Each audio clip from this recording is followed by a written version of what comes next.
Alright, welcome ladies, gents and teddy bears. I'm just trying to do some spelling.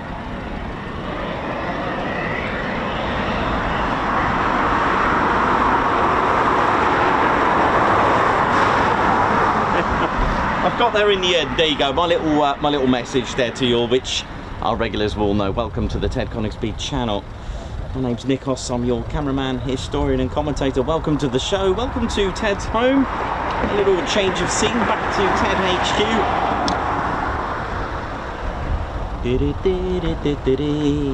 Oh, I hope you've enjoyed our 2 days back to back at RAF Waddington for exercise Cobra Warrior. It's certainly been amazing, isn't it? It's been good, it's been very good. It's been a good excellent. Hope we're all good. Welcome to the home of the Typhoon here at Coningsby with 5 Typhoon squadrons. My name's Nikos, I'm your cameraman, historian and commentator. Home to 5 Typhoon squadrons. Home to 2 display teams. The RAF's Typhoon display team this year, 2026, is Flight Lieutenant Tom Nation, call sign Dragon 01. We've also got the Battle of Britain Memorial Flight as a display team. They have a inventory of a Avro Lancaster PA474, which is having a full maintenance, which is currently taking place at Duxford. We probably won't see her until either 2028 or 2027 when she returns from her full inspection, full maintenance checks, and literally a full overhaul is probably the right word.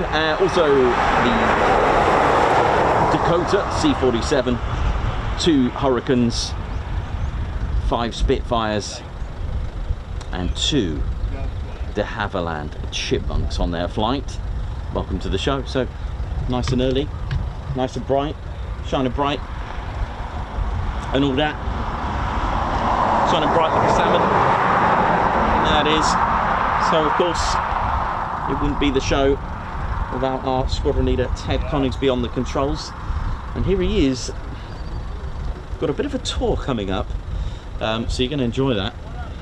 Do try to mix it up. This is our squadron leader Ted Coningsby.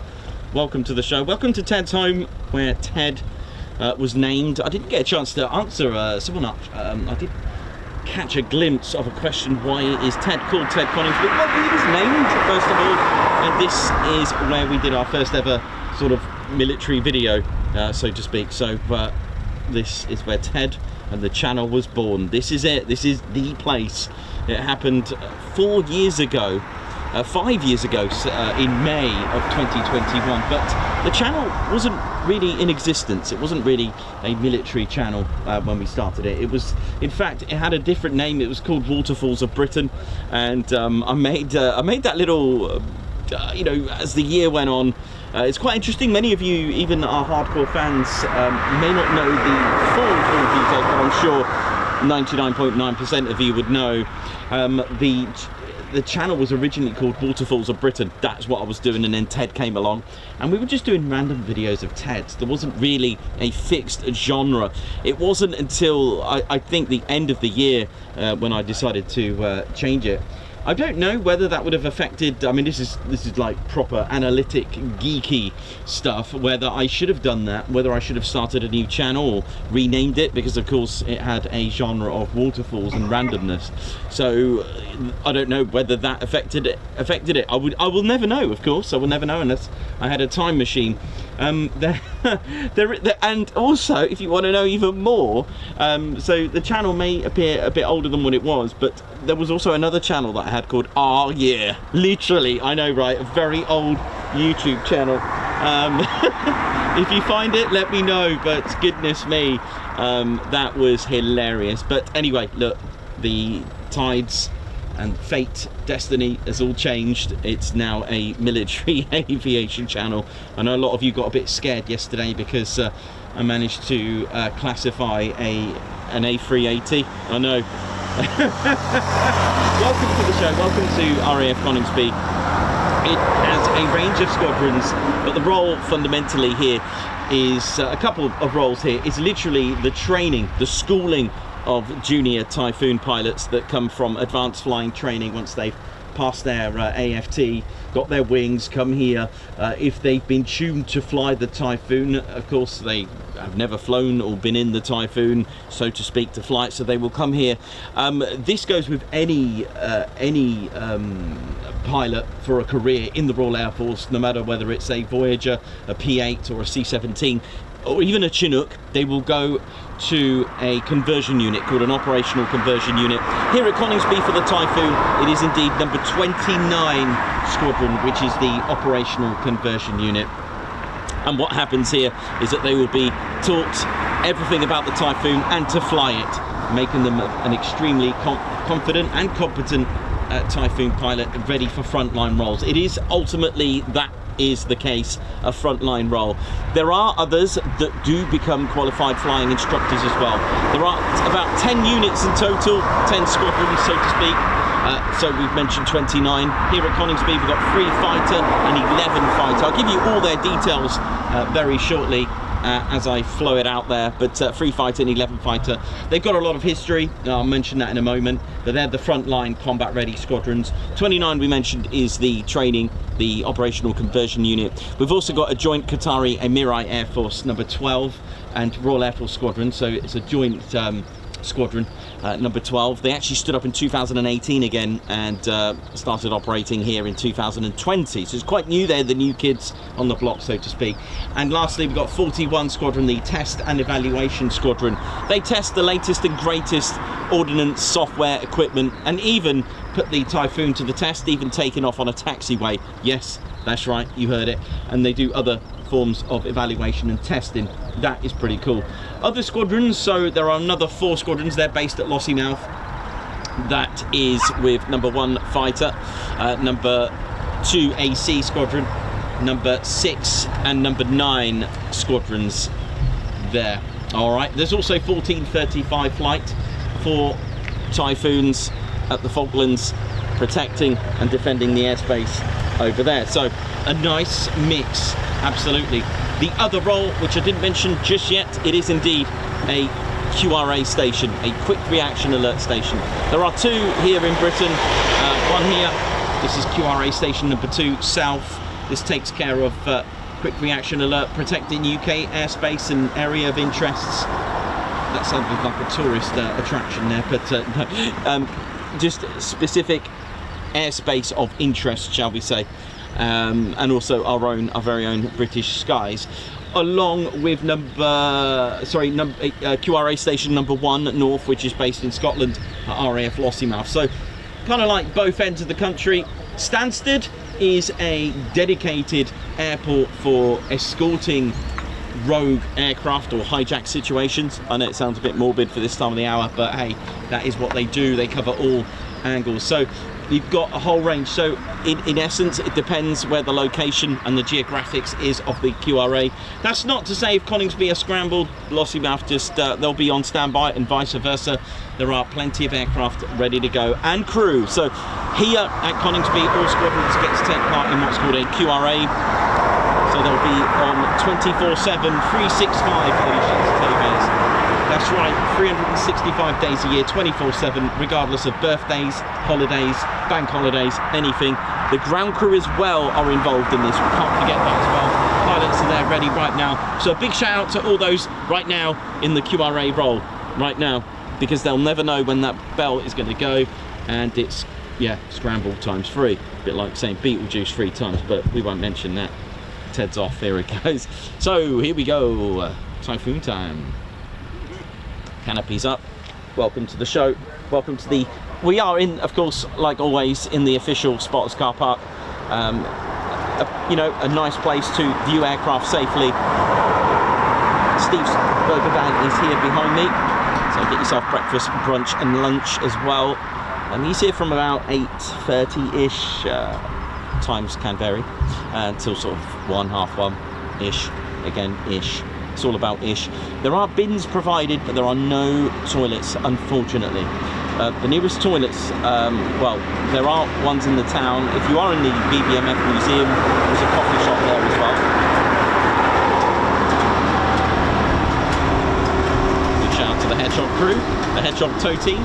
Bowsers, how you doing? Ground crew, how you all doing out there? Look, working out there.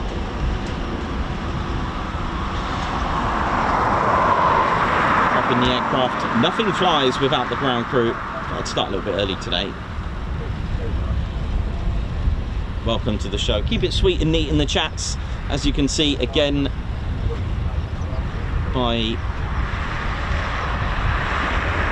comment that's pinned, again, it goes with everywhere we go. Even if we go to Holbeach, even if we go to the Mac Loop or any other station, when it involves military, no times are published to the public. Again, I will keep pinning it until everyone gets the idea. But again, there's absolutely no point in asking when there's no departures and arrivals board. This isn't Heathrow. A lot of people were worried I was going to join the dark side of the force yesterday after spotting a A380. But I did well. I was quite proud of myself, you know. I was really proud. There are, you know, there are other broadcasters out there that specialize in civilian, and I for one wouldn't have a clue, but for me, I specialize in the military side of things, so I do enjoy it, I do love it, and with the exception, of course, at air shows you do get civilian based display teams and aerobatics teams as well as such. Good fun though, good fun.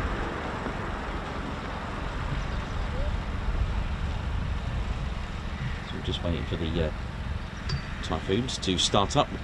We'll hear the wonderful EJ 200 engines, and right on cue we have a startup right now. A wonderful engine, 8-stage compressor system, a huge, quite a lovely fan, really, literally just under 1 ton of raw power, 26 to 1 compression rate, 0.4 to 1 bypass ratio, making it an efficient and super cruising. Benefits of super cruise is that you can go supersonic without the use of the reheats. Again, as I mentioned yesterday, very briefly, I will go into more detail through time. Engagement in aerial combat dogfighting changes from decade to decade, from aircraft to aircraft. We're in a different age, there's different eras, different ordnance that can pick up aircraft and lock onto them over 100 miles away, making it obsolete. I did mention yesterday, you're looking at Mach 0.8 to 1.2. Mach 1.2 are the sort of like, that is the mean speeds of aerial combat engagement.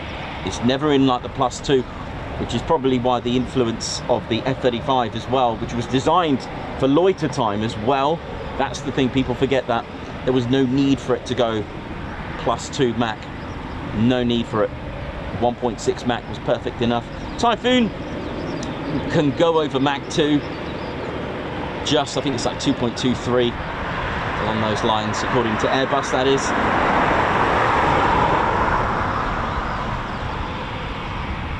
Benefits of Super Cruise, well, fuel efficiency and a lower heat signature. You ain't releasing the afterburner or the reheats to be picked up, so a great way of doing it.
So Coningsby opened on the 4th of November 1940. Had to wait until February 1941 to have its first residents.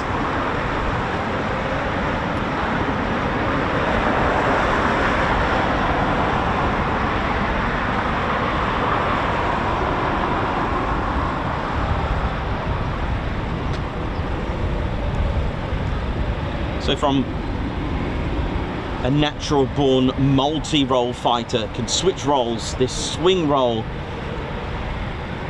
fighter jet, the Typhoon FGR4. It's designated for fighter, ground attack and reconnaissance, £20,000. But if we leave that and go back 85 years, there we go. Our first aircraft at Coningsby, the Handley Page Hampton. That's right, with 106 Squadron. 4,000 pound of bombs, crew of 4. Gun positions, you can see there. Dorsal. A lightweight, almost like a fighter bomber, nicknamed the Flying Suitcase. Did have additions, or a variant that could be a torpedo bomber variant, but it was called the Flying Suitcase or the Flying Tadpole because of its very claustrophobic boom-like fuselage. Amazing, right? B932, same specification as the Vickers Wellington. So that was our first ever aircraft. Also, 617 Squadron were the first to use the new hardened Class A configured runways with the Avro Lancaster. Although they weren't the first to operate the Lancaster at Coningsby, they did use them at their satellite station at Woodhall Spa. Amazing, innit? 106 and 97 Squadrons. Look at those engines, beautiful. So we had these two legendary aircraft. So 1943, when the new runways opened, although Coningsby did receive, Coningsby Squadrons did receive these in 1942, but they were using them at RAF Woodhall Spa. Amazing. Another legendary aircraft, the world's first multi-role aircraft. Was also used the Flying Tree, the Wooden Wonder. That's right, the Mosquito was here 44, late 45, 1945 started to get so between 1944 late 1945 started to receive Mosquitoes as well. So there's been some amazing World War II aircraft here. One I haven't mentioned, just after the Hampton in March, another squadron joined 106 with the Avro Manchester, which was basically, if you want to put it in perspective, a twin-engine Lancaster, basically. But for those that want to know more about that, tune into our other shows and I'll go into full detail. Maybe I'll make a full-on education about it, go into more detail.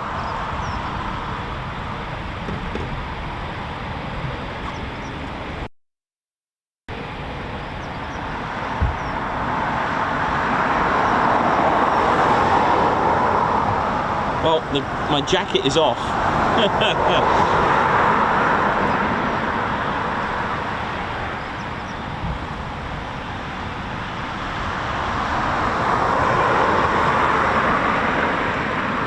Ladies and steady bears, so as the pilots have got in their aircraft, just prior to that, the pilot would have done a walk around the aircraft, done external checks. So they'll check the foreplanes, check the fairing flaps, which is i.e. the nozzles, any drop tanks, check conditions of the pylons, the landing gear, and then various forms of checks inside the aircraft. They'll remove the head-up display cover as well, check the rear of the cockpit as well, check the pins on the ejection seat, the Martin Baker, and then do a load of other checks, and of course check with ATC. This is actually for any civilian or military when it comes to flying. You would then need to contact tower to make sure, or ground frequencies or various frequencies. They need to then communicate with using various frequencies, so usually ground with ATC if they have permission to start up. And once they've got start up, once they've started up, another frequency, again usually ground, to request to taxi. They'll get all the latest details. They can use ATIS. They'll be checking ATIS as well. The pilot would have checked ATIS as well, which is the Automated Terminal Information Service, which they can check to find out what runway, but they'll also communicate. Tower will tell them all that. And then you may hear switch to tower, all right, when they taxi in, but they'll be given instructions of where to hold. Voyager.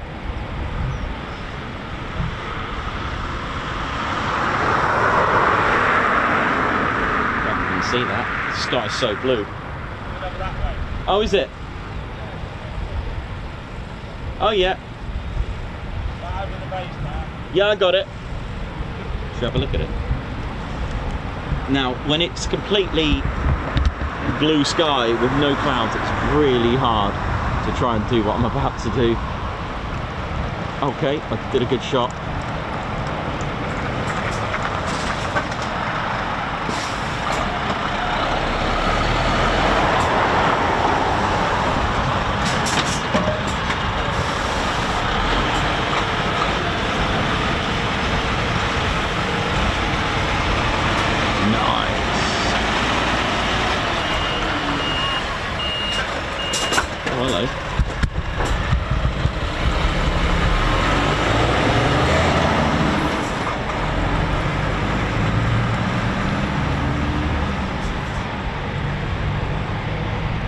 So, speaking of checks, for those that have tuned in, don't forget to give us a thumbs up and hit the like button. Do support the Ted Coningsby channel.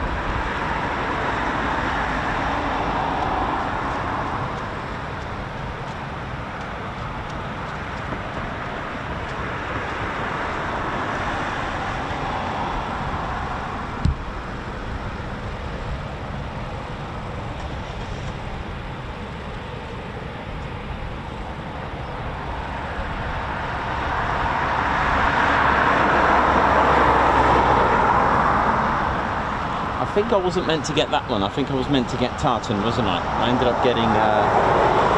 See ya, mate. All right. Yeah. I think I ended up getting a KLM. Oh, well, never mind.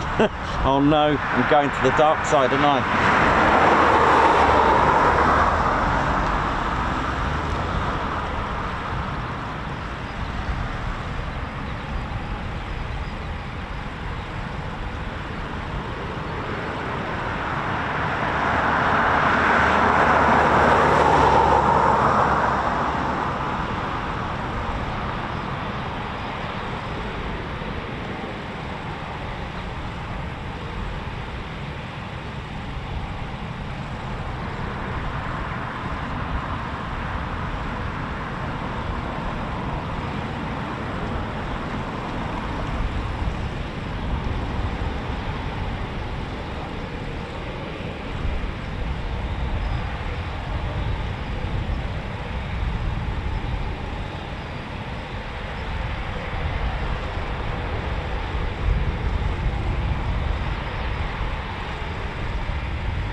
So if you enjoy military, if you enjoy the Air Force side of things, it's never too late, within reason, to think about a career, or even a regular or reserves career.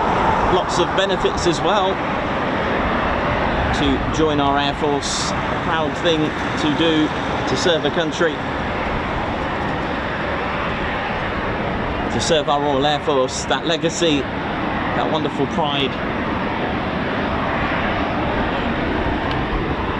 Is that Madras? Yeah. Oh, I got it, yeah.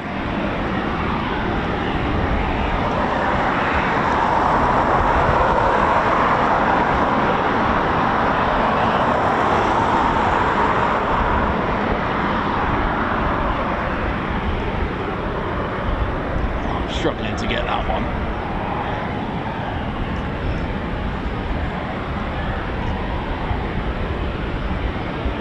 Right, so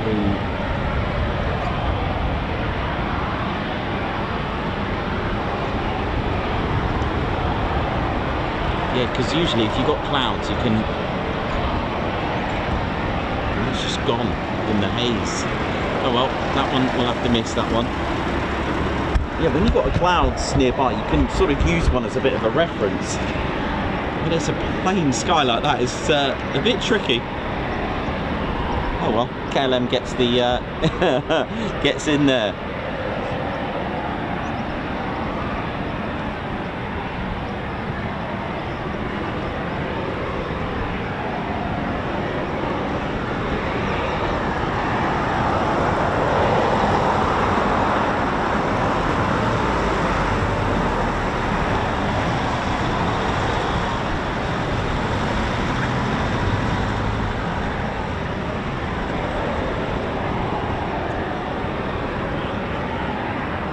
Got a bit of a really hazy light, a bit of layer up there.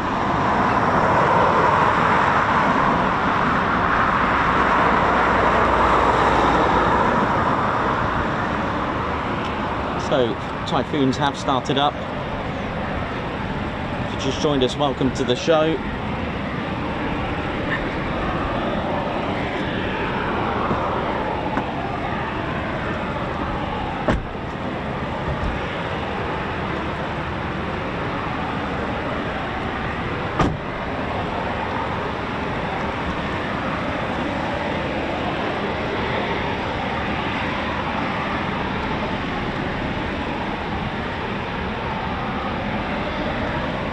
Yeah, so the various roles in the Royal Air Force from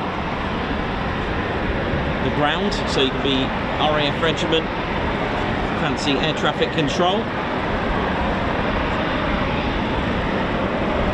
RAF Police, ground crew, lining, munitions, weapons, tools, engineering, armourers. You're a computer geek, a mechanic, or if you just want to be a pilot, there are various roles as a pilot as well. Now then, have they switched runway? Must be quite nice, isn't it? Bit broad light.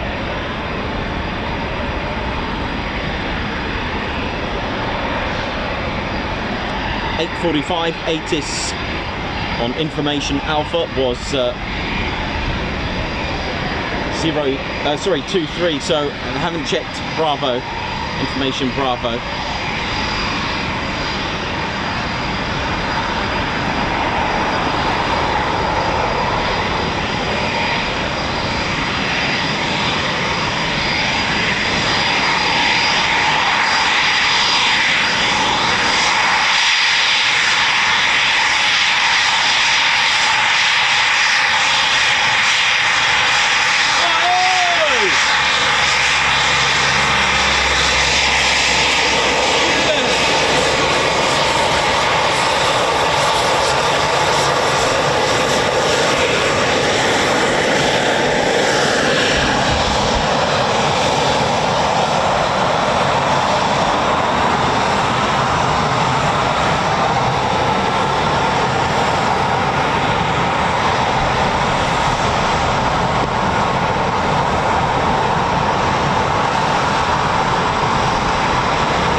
they haven't switched runway, see?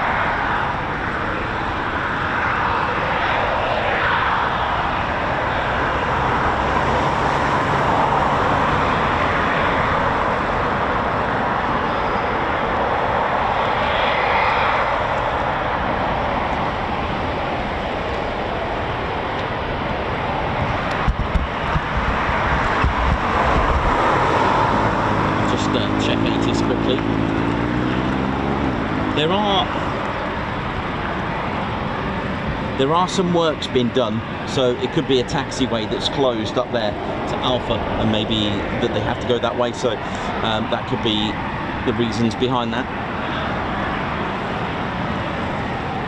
ATIS, the Automated Terminal Information Service, provides pilots nearby that are flying in, really handy on arrivals. We're given the details of surface wind, any details literally from the runway in use for one, the QFE in kilo pascals, wind speeds, gusting speeds, any issues,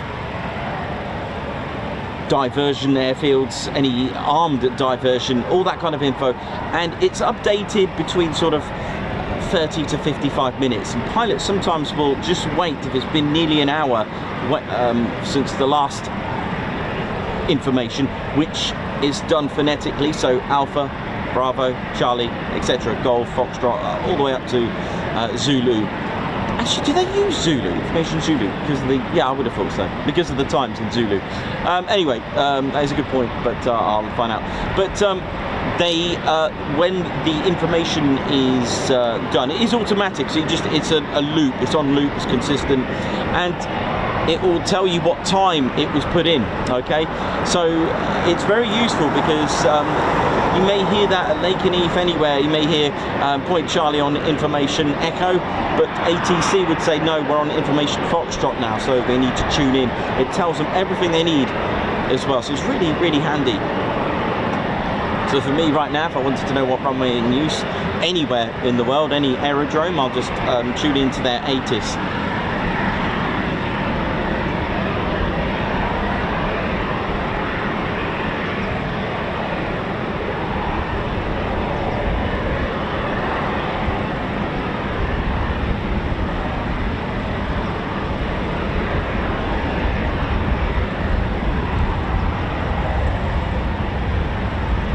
Pascals.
Vaina, Davey, how you all doing? Charlie Bravo, Hiker Trash, how you doing? Darren WS 111, Margot Baxter, James McSkimming, how you doing as well? Oi to you, Doug Ross, Aspen. Hope you're all well. Derek, how's it going? What up, West Coast? How's it all going? Alan Q, Alex Raven, Remco DeVray, Wibbs. Thanks a lot for joining us. Welcome to the show.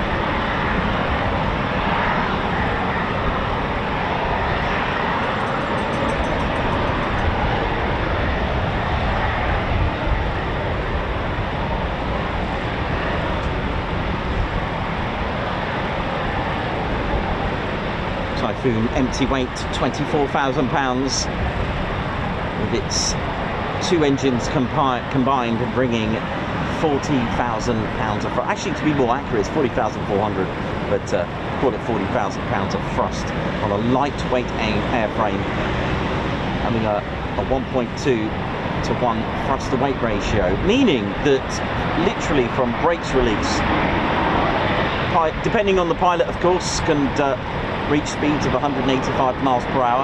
Now, in 8 seconds, it can pull up 50 degrees, 60 degree into a pretty much vertical climb. Now, the thing is with that, although it's got 185 miles per hour behind it, it's actually able to accelerate due to the excess 1:1 thrust to weight ratio, which is phenomenal. In 22 seconds later, it is capable of going supersonic from there. So brakes release to 30 seconds. We're talking foonage.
So the core of the Typhoon display team come from 29 Squadron. The pilot is, well, pilot basically applies for the role of becoming a Typhoon display pilot.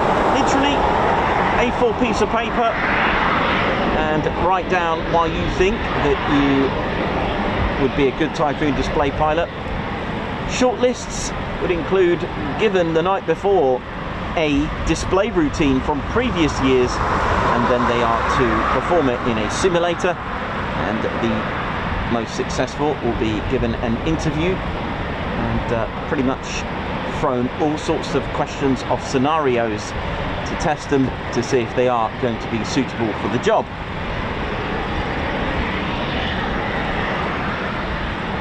It's now entering the 21st season of RAF Typhoon display team.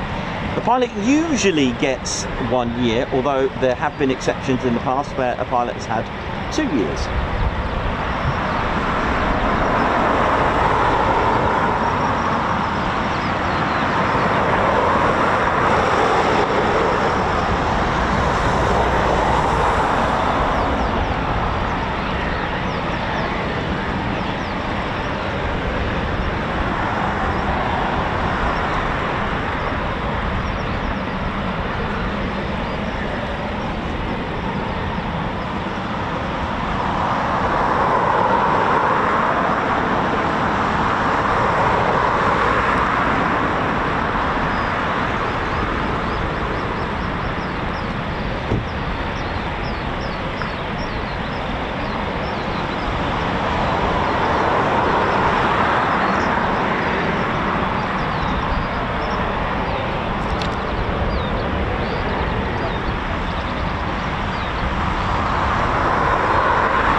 climb in.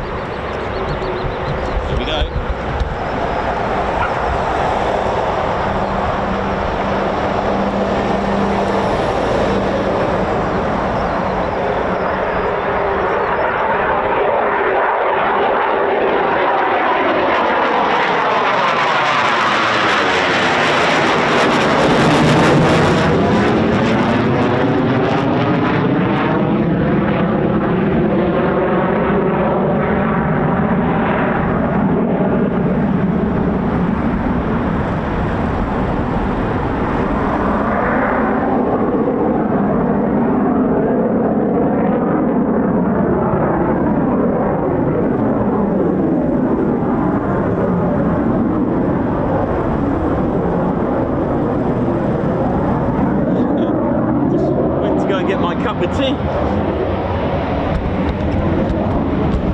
Very hazy down there, look. Very hazy. I couldn't see anything down there. There's our runway caravan indicating the runway in use to runway 25.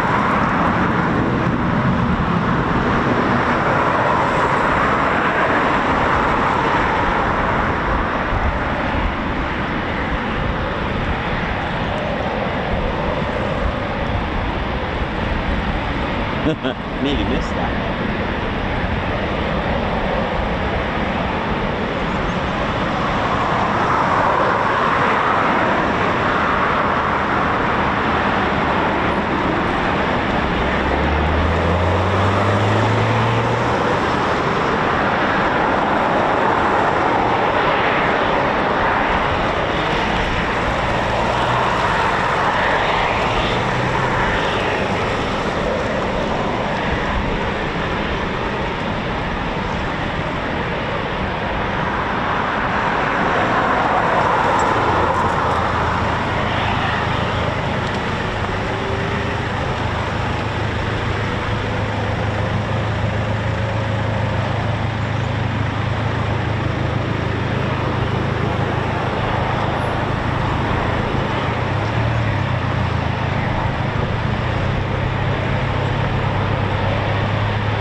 So, I think I've just heard Dragon call sign there. That would be quite nice, wouldn't it?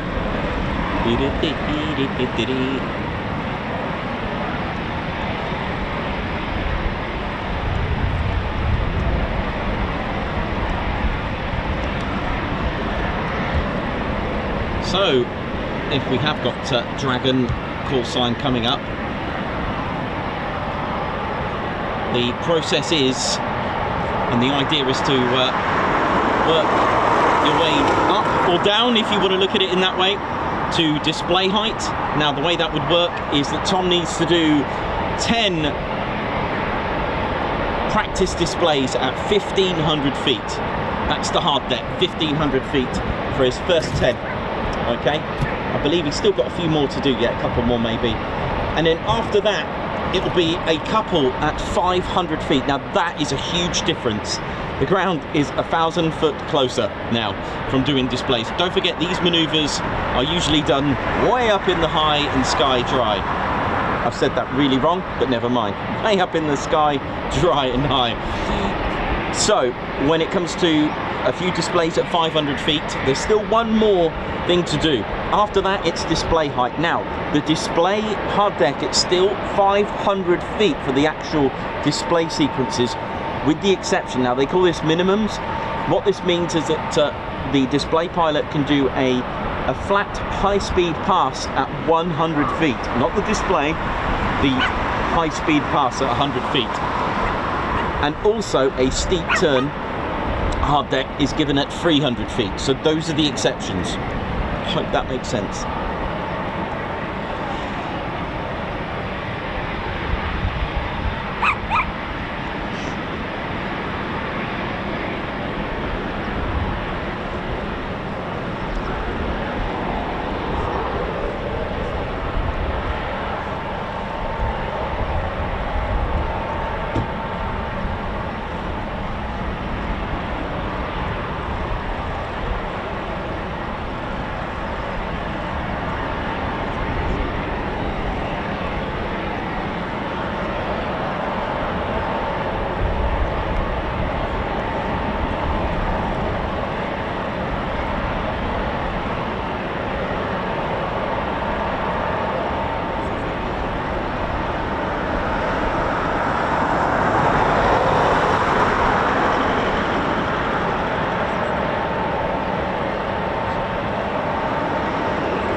I think that was like 4 Typhoons just taxied down there.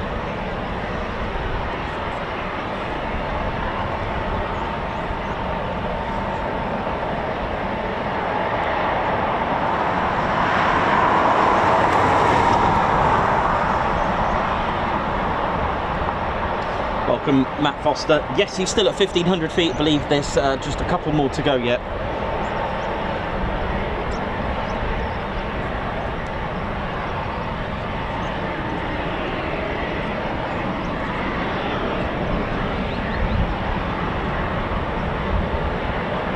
The weather has not been on any display team side, including poor old Tom. Sorry, Rich and Tom as well, but Rich with the Cranwell's shooter display team pilot. Wow, I mean, that weather has been savage. I've been trying not to, I mean, they've been kind of dark humour, shall we say, in some ways. The weather looking emotional and just the shaking of the head, but he's getting there.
So just waiting for the departure clearance.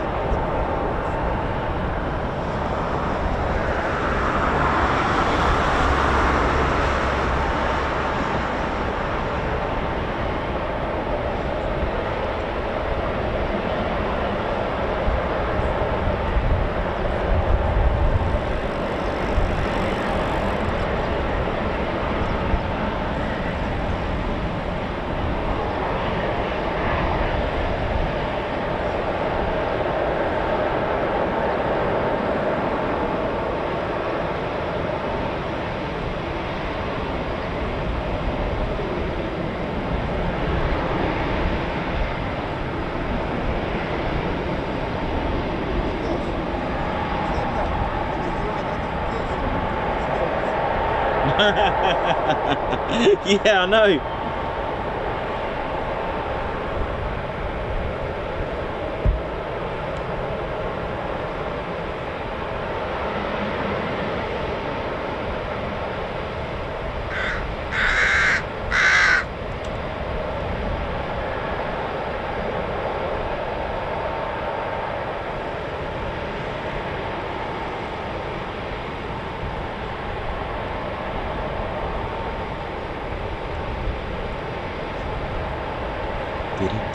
So just waiting for Tower to give the clearance to take off.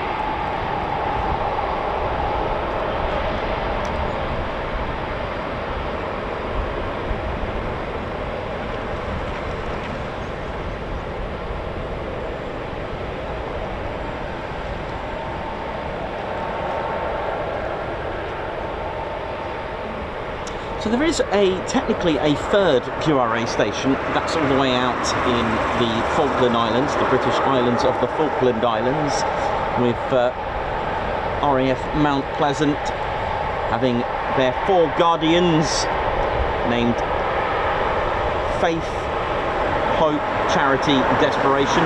Those 4 aircraft, the names indeed come from the Gloucester Gladiators that were once defenders of the island of Malta. And I believe there were only 3 and potentially a 4th one. But they've got like a Maltese cross, I think it is. I mean, I haven't seen one. The only one I've ever seen in real life was at RAF Lossiemouth. And it will have a letter, so F for Faith, H for Hope, C for Charity, D for Desperation. And they are the defenders of the Falkland Islands, and that is technically classed as a QRA station. In some ways. Actually, in many ways. There we go. And that's the 1435 flight. Forgot to mention the actual the unit, the squadron there. It's the 1435 flight. It's very historical, and that cross, the markings. In fact, I can tell you all about the markings that are here as well.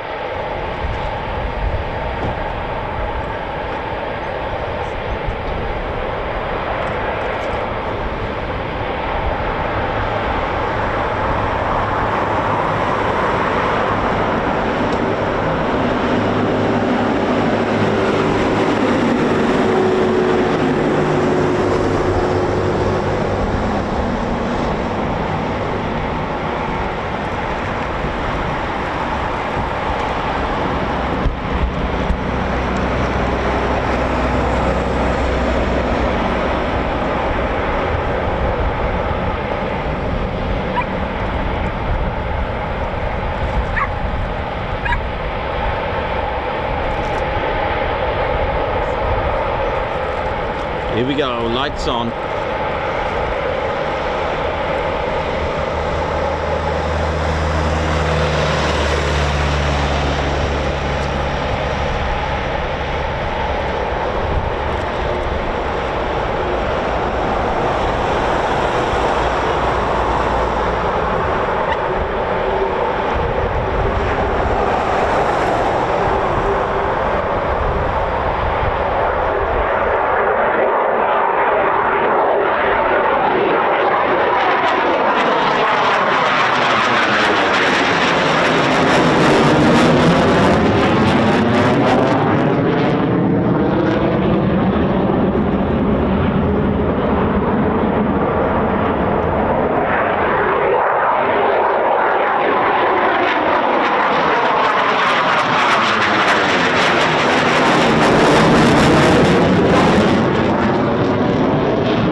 Looks good. This looks good.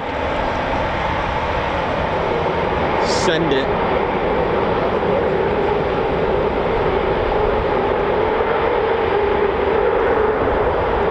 Says I can expect some reheats on that.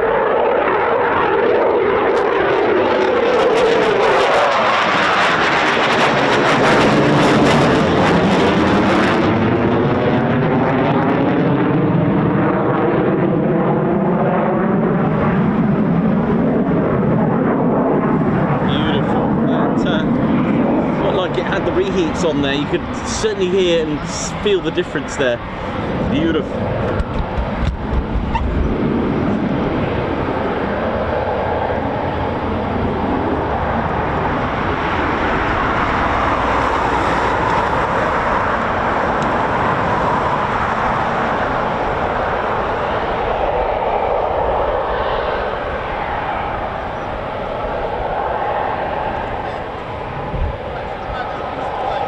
Nice. Thank you.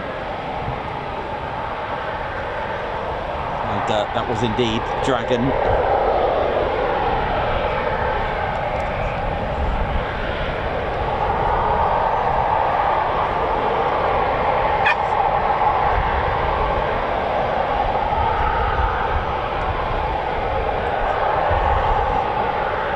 So he'll be given a clearance to run in for his display, Dragon 01.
Dragon.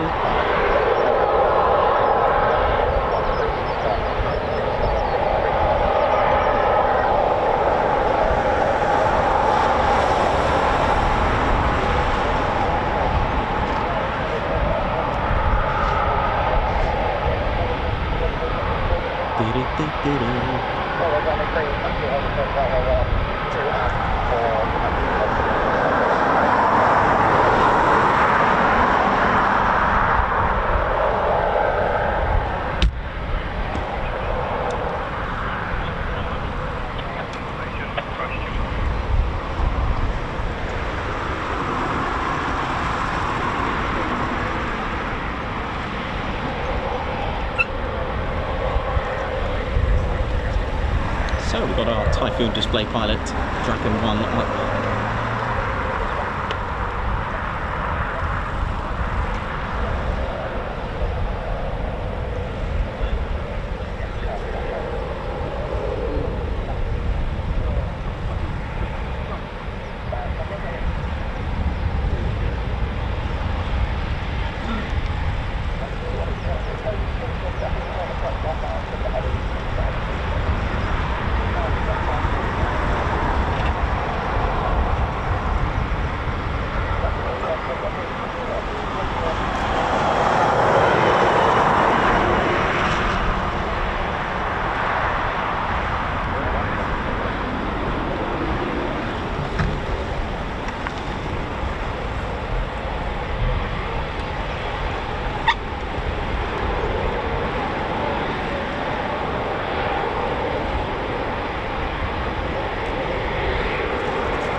I don't know if there's going to be a display actually.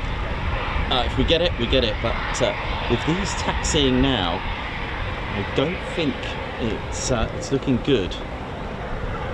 They would have had these. They would have had Dragon on hold. So this doesn't look good, by the way.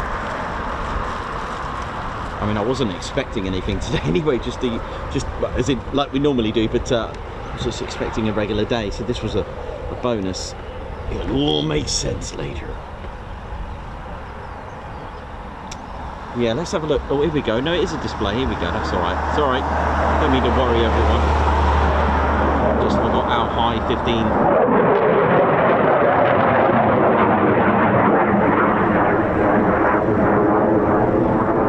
Well, that's gone in the sun.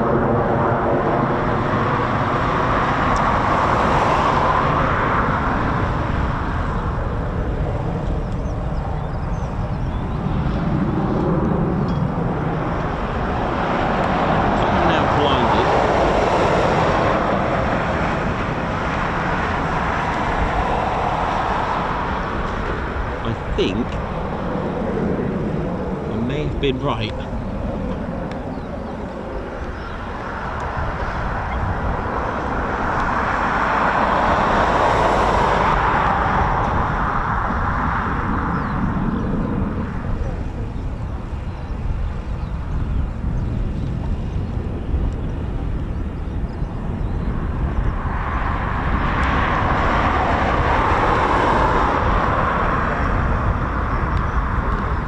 Maybe there's some troubleshooting going on.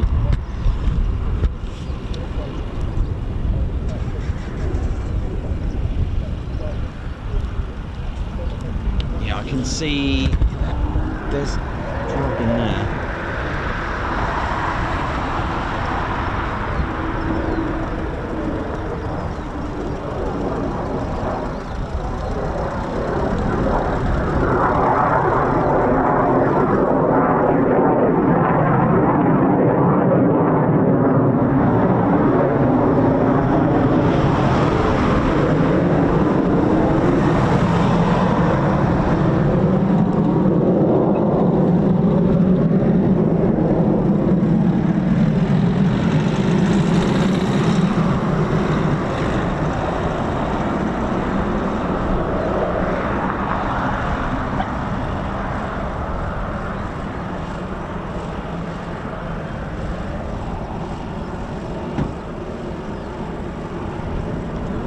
Oh, what a shame. It must be so frustrating when things like that happen, and there's been so many scrubbed practice displays, for not just for Tom, as well for other display teams as well, that have been really battling through the weather here in the UK.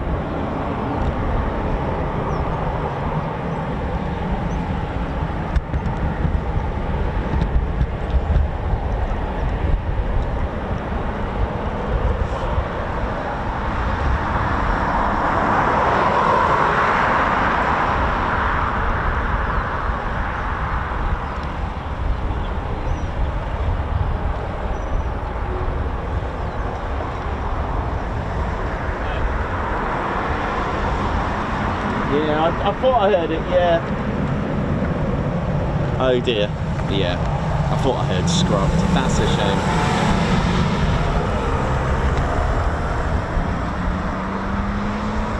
See, these things can happen.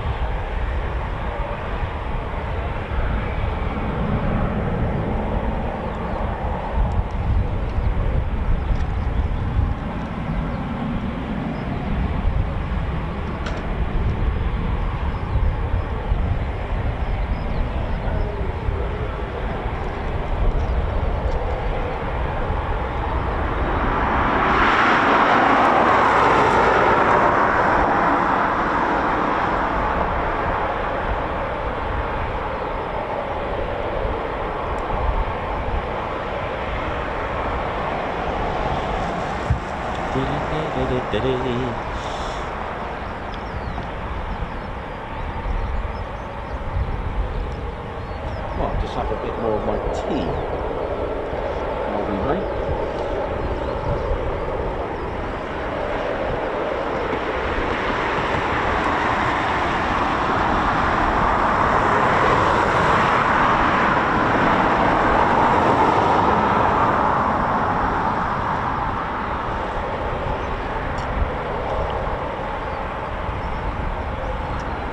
Oh dear, poor Tom. So yeah, Tom will probably, if there's an issue with the aircraft, Tom will probably be burning off fuel right now, and we'll head back safely. Yeah, I thought that was a little bit strange, having aircraft taxiing out. It didn't look right. Normally they get them all out and then have a display on the overhead to keep things clear for emergency purposes, of course. Hence, for those wondering about why things are called bingo, it's not a code name for a display. Bingo is a situation for an aircraft that is on minimum fuel, and of course it can be quite dangerous if they can't land, and it gives them the time in either circuits or minutes, I think it is, when you hear +10, then that's what it's for. Right, here we go. riding high.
Hope you're enjoying the sounds anyway. It's a lovely sound, isn't it? Great engine, absolutely fantastic engine. Give you a little look at it in just a moment.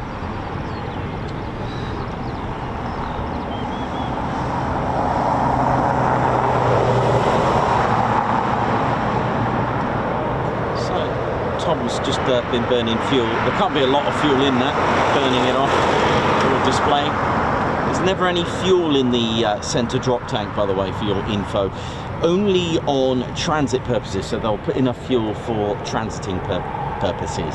So for example, this here comes Tom now.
safe. And you've heard me mention it before, the wings there, the delta wings, you could see the dihedral configuration. So they curve upwards. I never knew that until a while ago, but it never occurred to me that there was actually a word as well. 4 planes in the downwards position, causing a bit more drag to ease the aircraft to slow down. It must be so frustrating though for Tom, but there's another time. Plenty of blue sky for later maybe.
Shame, but also a relief. It's nice that they're on a different level, they're on a different league. If it's not right, then don't take the flight. Easy as that. And he's done the right thing, come back safe. They'll do some troubleshooting, but any pilot will tell you that it's it's better to do your troubleshooting on the ground than up in the skies, because you could make matters worse. Do you know what's amazing? How sound travels. It sounded like there was another Typhoon, but it was bouncing around off the buildings over here. Really, really cool. I don't know if you managed to hear that as well, but there we go. Unlucky there for the time being, but there's always time. There's potentially another slot. There's usually 2 anyway, so hopefully we'll have another go.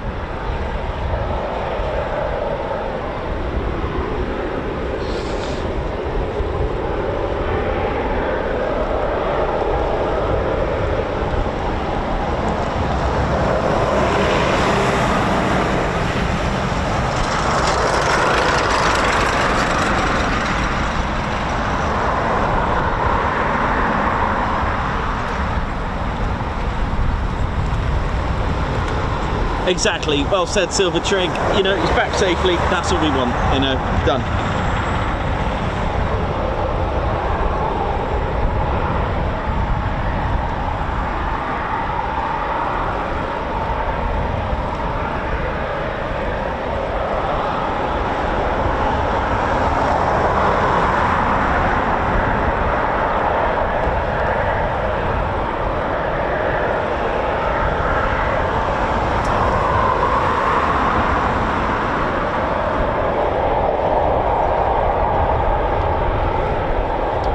Remembers the PDA on PDA day to have an aircraft go tech.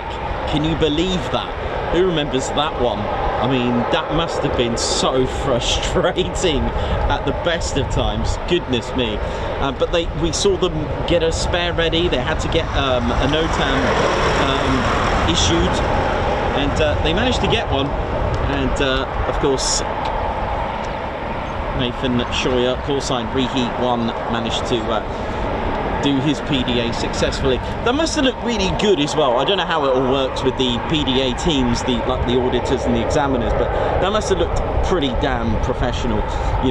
They I mean, we got to see the spare bin readied. We got to see the professionalism of it all. You know, Nathan bringing the aircraft back, the crew getting one ready. We saw them running, getting one desperately ready. But of course, NOTAMs for displays and other maneuvers like this, high energy maneuvers, are time slotted because there are other aircraft using the skies. There are other training operations that go on here. You know, you can't disrupt the training and other matters that go on here as well. So they managed to get a NOTAM, an extended NOTAM, I think it was, issued, and they got to get another go, and they couldn't manage to pass this PDF, so that was good.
Got a chance for later on, maybe, you never know. There's usually a second slot, maybe, for another practice run. But welcome to the show.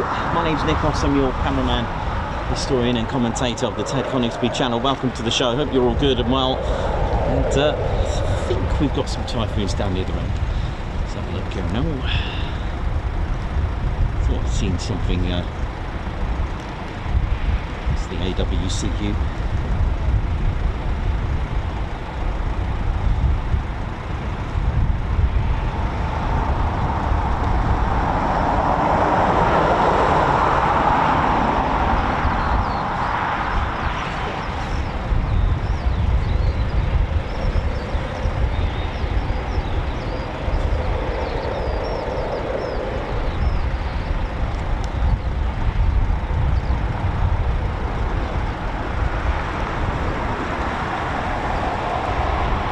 Glad you're all enjoying the show. And Leighton Prado's bought a new TV, saying what a difference it makes on his new smart TV. Cool. Well, I hope you're enjoying the TV, and of course the Ted Coningsby channel. Whether you're watching it on the wobbly jelly, a dog and bone, or the lamb chop. Hope we're all good. Right, let me have a quick look. Thought I seen Typhoons taxiing.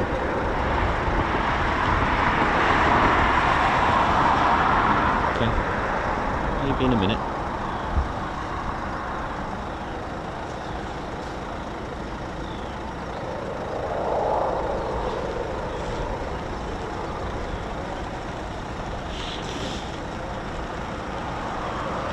Got plenty of departures today.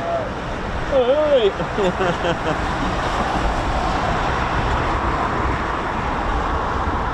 Oh yeah, there we go. I'd seen the taxi lights. There we go. I think there was another one.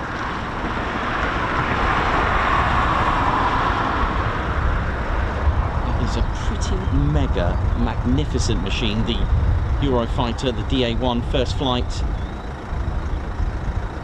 in Germany, 1994. The project was indeed Eurofighter. It didn't get the name until the Farnborough Air Show in 1998, but it was given the name Typhoon. They kept the wind phenomena, the last being tornado. They kept the theme going with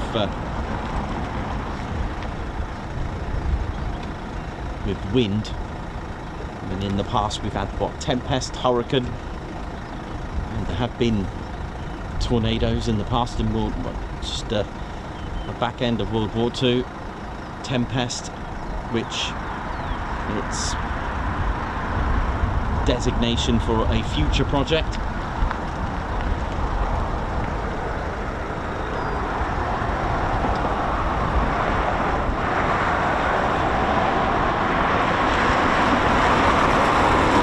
spoke about themes. It was quite exciting actually, speaking about the different themes that have been used.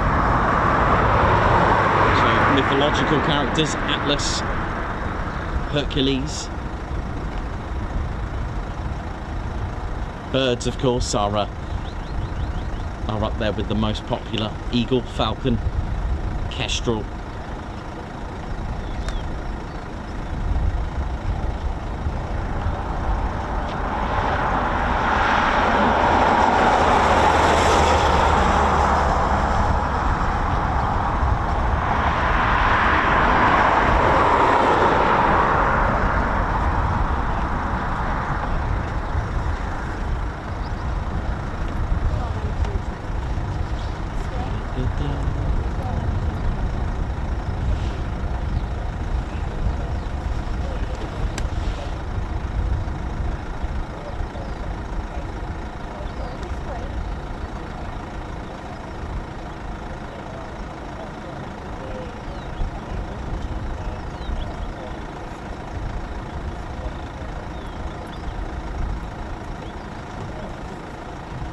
Okay, here we go.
in the vicinity heading back.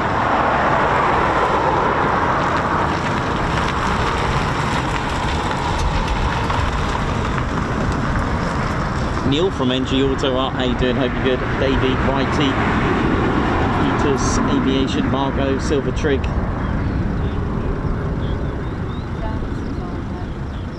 Wayne, Topley, absolutely, yes, the Whirlwind, the first ever twin engine fighter of the Royal Air Force, monoplane.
What we got, who's joining us at the moment. So you're going to enjoy the next two as well. We've got a bit of a mix-up for Thursday and Friday, which is why I'm here today. It will all be revealed later on, I would have thought. So we'll get to enjoy that. Got a bit of a surprise for you for the next 2 days. Let's see what else we got here. Okay, so pressing the wrong button, Ted. Sorry about that, mate. You do a better job than me, mate. Okay, Nick Smith, thank you very much for the super. Guards march to you. Good morning, Nikos and everyone at Coningsby. Have a great day. Guards march to you. Thank you very much. Thank you very much for that. Thanks a lot for the super. Matt Foster, member for 40 months. Goodness me, that is amazing. Thank you so much for being a member for 40 months, 40. And it's got oi oi. Lovely to be here on the stream today. Thanks for all the work bringing us the action live around the UK. Oh yes, indeed. Paul Henry, thank you very much. And congratulations to Paul Henry reaching 3 years. That's 36 months milestone today. Hello from Liverpool. Hope all okay. All is good. Hope you're well as well. Thank you very much. Margot, Guards March, thank you very much for the super. A Guards March as well. Thanks a lot. Margot's a spanner flight. Oh, thanks a lot, Davey. There was a couple I missed yesterday after finishing up. Thanks for that. Andy, oh yeah, I'll do that now. Steve Woobell, thank you very much. Guards March, thank you for 19 months membership. Bob PL4 QF. These names are, I wish they'd sort that actually. It'd be nice though one day. Welcome, high five, welcome to the Ted Coningsby's Posh Officers. Rusty Wenzel, congratulations as well. Another one with a 3-year milestone, 36 months. Oi oi, thanks for 3 years of fun. Janie Ann with 14 months membership. Good morning all, good morning to you. Janie Ann, wow. Janie Ann for high five and a paw pump. Thank you so much for gifting 5 Ted Coningsby memberships. A Guards March to you. Brian Acosta, thank you very much for the super. Babzar, high five, Guards March, thank you very much. And for those who don't know, the very first Guards March was actually created at RAF Leeming when we first went. So if you go on our archives, it wasn't live then. I'm trying to remember what year that was. Was that 2022, was it, Ted? We can't remember because it was such an infant channel. I don't even think it was even running as a military channel then. I'm going to say 2022 maybe. Ted's not sure. We're actually totally not sure. We're a bit stumped here. We think it's 2022. Yeah, I think so. I think it's 2022, Ted. What do you think? Ted's not sure either. Oh dear, Ted. Babzar, high five, Guards March. Thank you for gifting a Ted Coningsby membership. The Lowry family, congratulations on 25 months membership.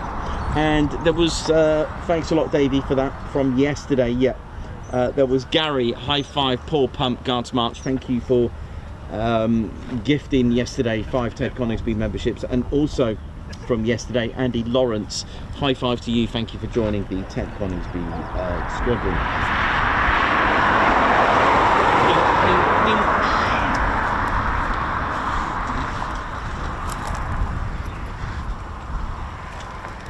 Never mind, never mind. He'll try again, I'm sure. He said he's got a spare, didn't he, this afternoon, I think? Yeah, they'll sort that. Yeah, hopefully, mate. Oh, it was such a shame. He was so... Yeah. He did the air brake wave. I love that, even though it... He certainly ducked it on his... Yeah. He gave it some over there, didn't he?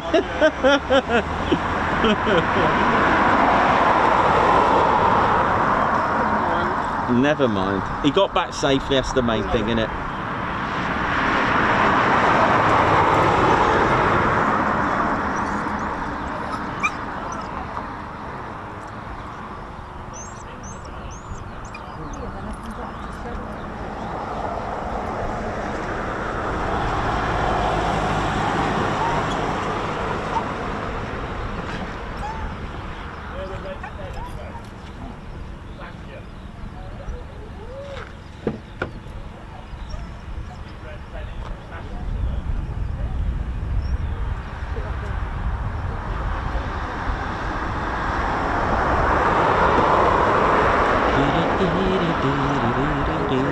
So there's plenty of Typhoons to come back. Just catching up with all of you, really.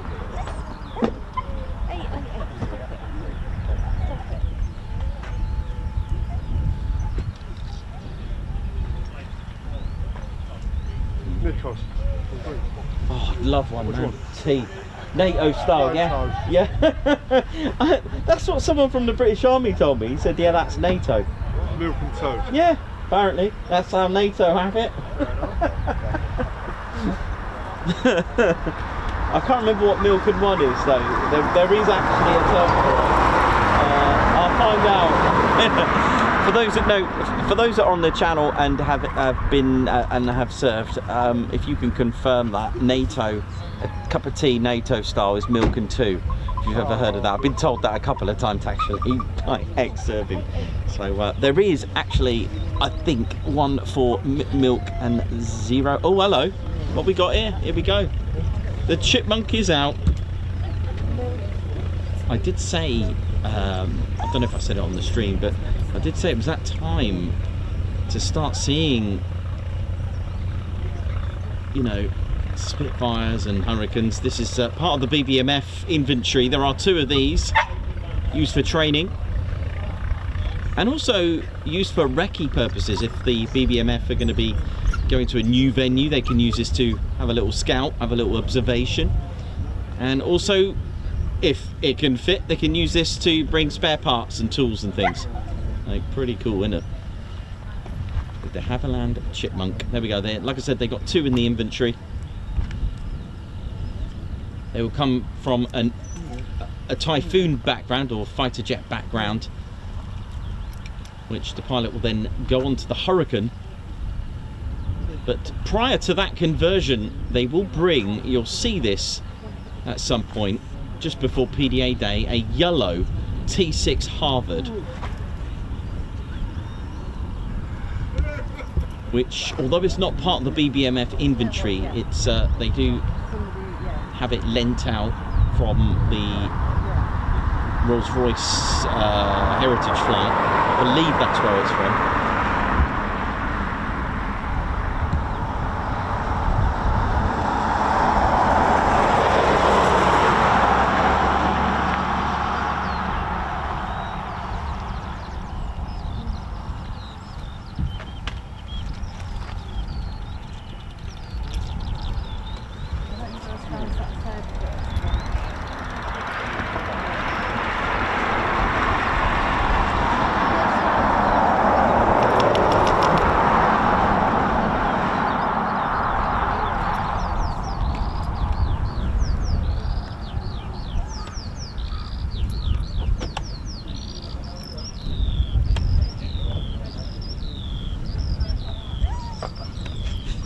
Thanks, Perry, for confirming that NATO standard T, which is milk and tea. That's awesome. Thank you for confirming that as well.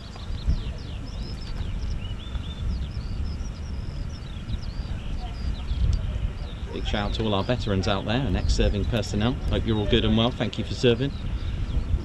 And for our future gen as well, 17 Coningsby Squadron Air Cadets. They are the future. This is where they are. Big shout out to them. Hopefully be seeing them soon. Oh mate, someone has just confirmed that is NATO standard. NATO standard. Milk and two. Tea with milk and tea. NATO. Couple of NATO's finest. It's amazing, I love that. Oh, nice.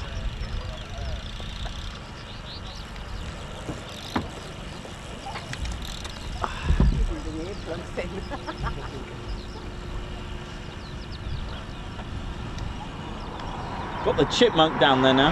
Yeah, it's cool.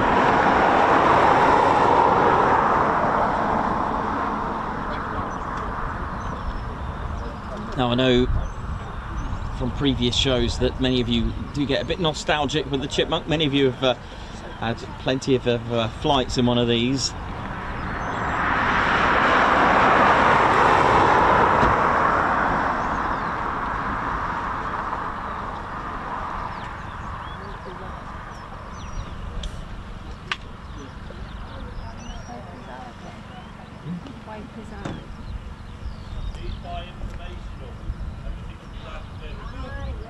But as Drew would say, a Rosie Lee, innit?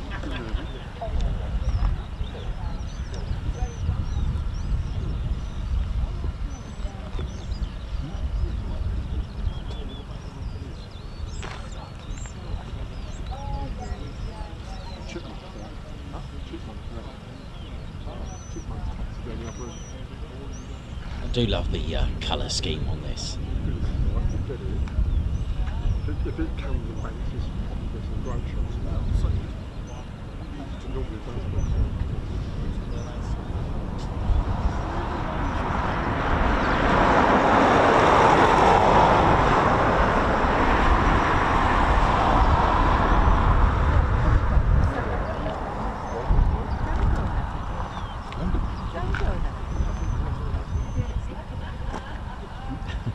Lots of you confirming the milk and two sugars. Thank you for that. That is all good. Yeah, it's definitely on here. Everyone's going for it. NATO. Yeah, milk and two.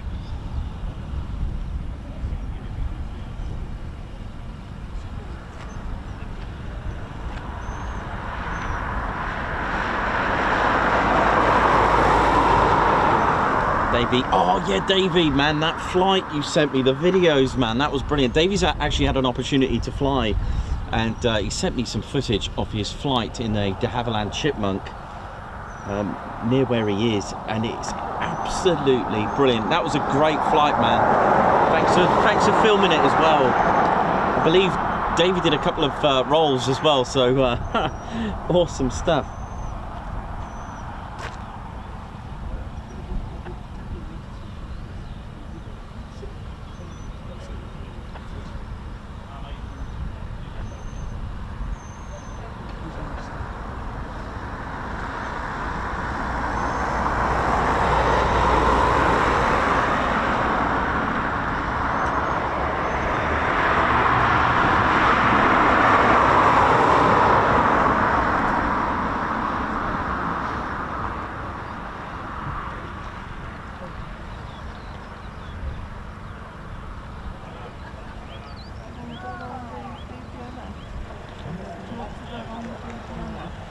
Didn't actually catch the reg on this one. I don't know which one this is from here. They have Whiskey Golf 486 and Whiskey Kilo 518.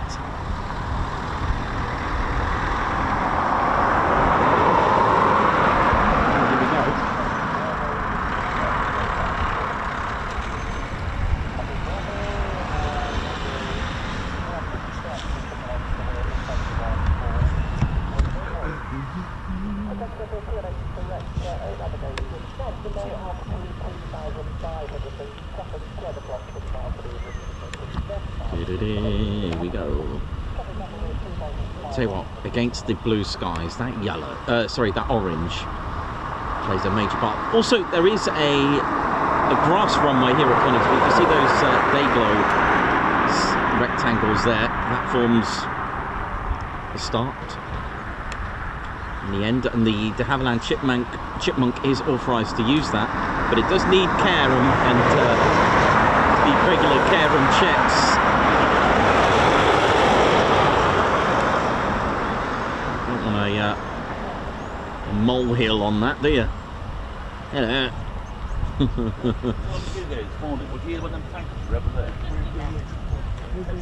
Steve, here he is.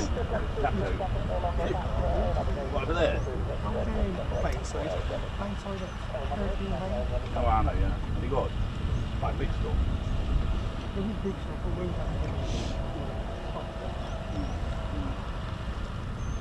Steve, right, man, how's it going, man? What time do you get here? Did you see them two lorries parked up there? No. No, I didn't. You know them two what's just gone in here? Yeah. With tags on the back, a red and another one. Okay. They were apparently parked up there. Oh. That's where that stuff's come from. Oh, is it? I was wondering what that was. It looks like oil or tar. Oh, no. It's made a right mess. Oh. No, I got here about just after, literally just after 8. What is that road?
Lovely.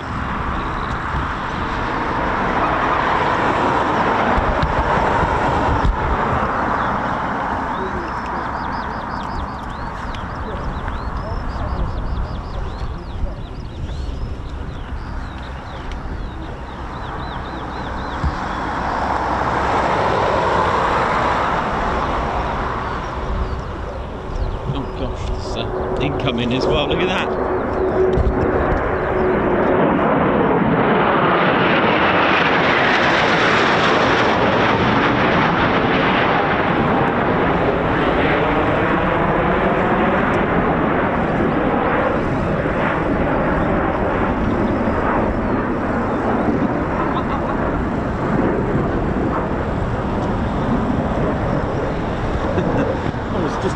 Set myself up for the chipmunk, and then 3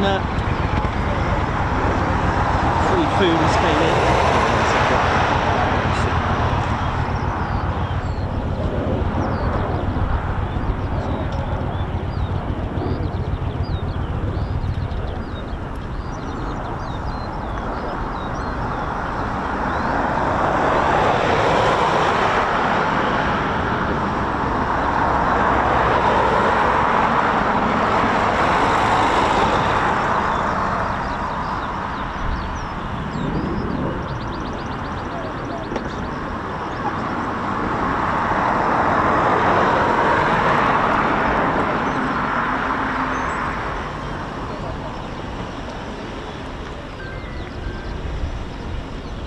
Low approach.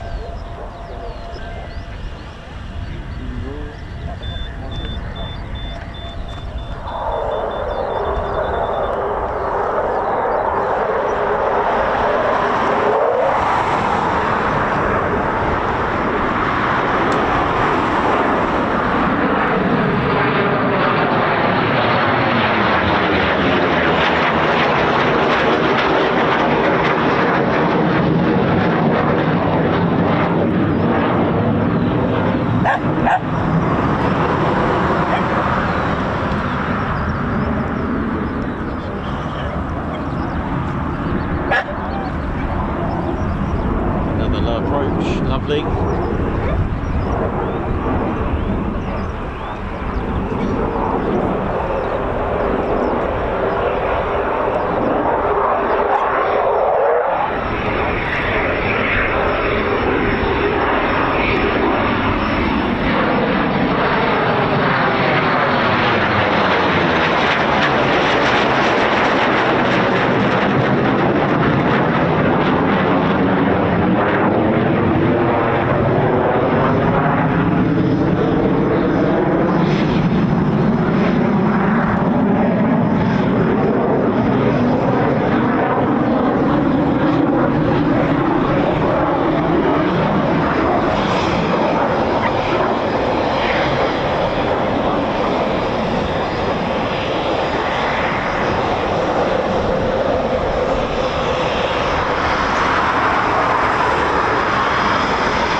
go.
Lovely approaches today, look at that.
Beautiful.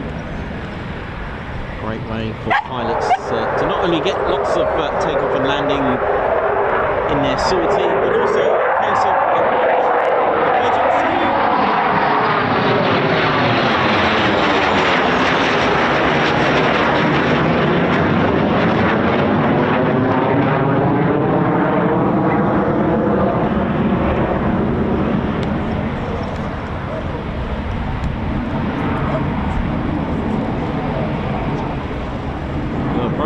God, we're getting more circuits than the Formula One here. Look at this.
Beautiful, lovely breaks there.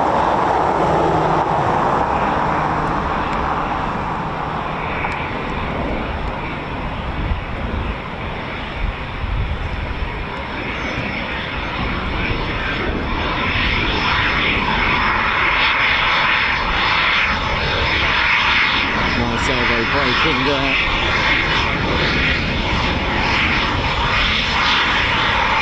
Taking the stresses, giving the braking system and the front nose gear a bit of a break. Sorry for the pun. Just using aerodynamics drag to slow the aircraft down, and now the 4 planes in the downward position. Same sensation, you can feel lift and drag in your car. We've all done it, sunny day, down the highway, your hand sticks out an angle like this, and you can feel the wind or the air pushing, not the wind, but the air pushing your hand up. If you turn it this way, it pushes down, same sort of thing.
So you'll notice the circuit in any aerodrome is a one-way system.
love a 4-ship formation.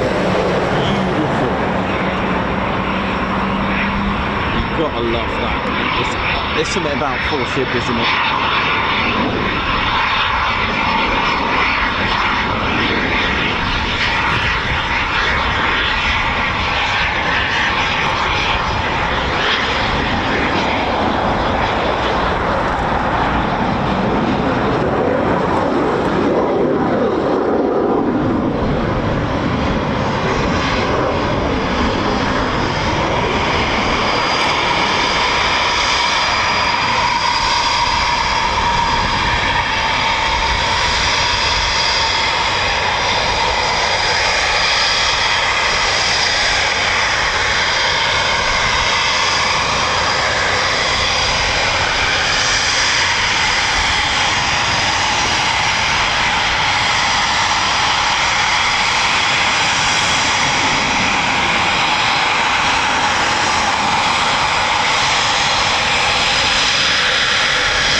Since operating the Hurricane in World War II, due to the amount of tanks they destroyed.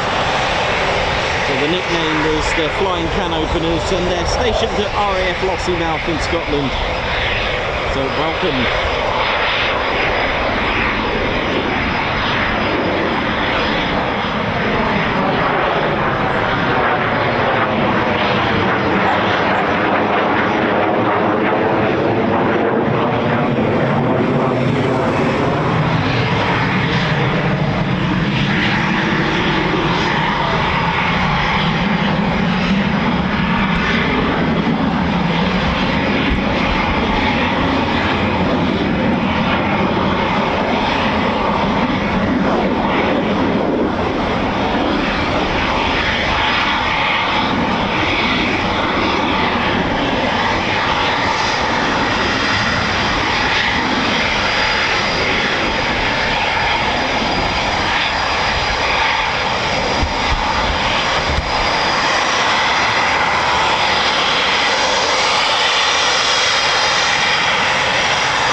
Nice Aston Martin there.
How we doing, ladies, gents and teddy bears? Welcome to the Ted Coningsby channel.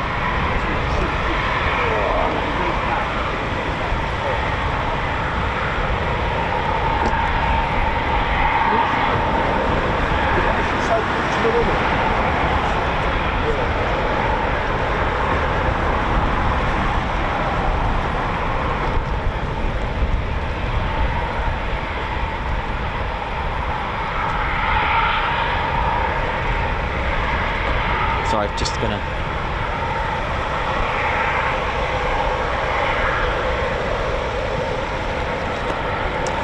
welcome to the home, of course, of the Typhoon FGR4. Look at this, beautiful. And for those yesterday that were tuned in to see or those that are at Waddington looking at the Eurofighters there, this is what was missing, this little camera here.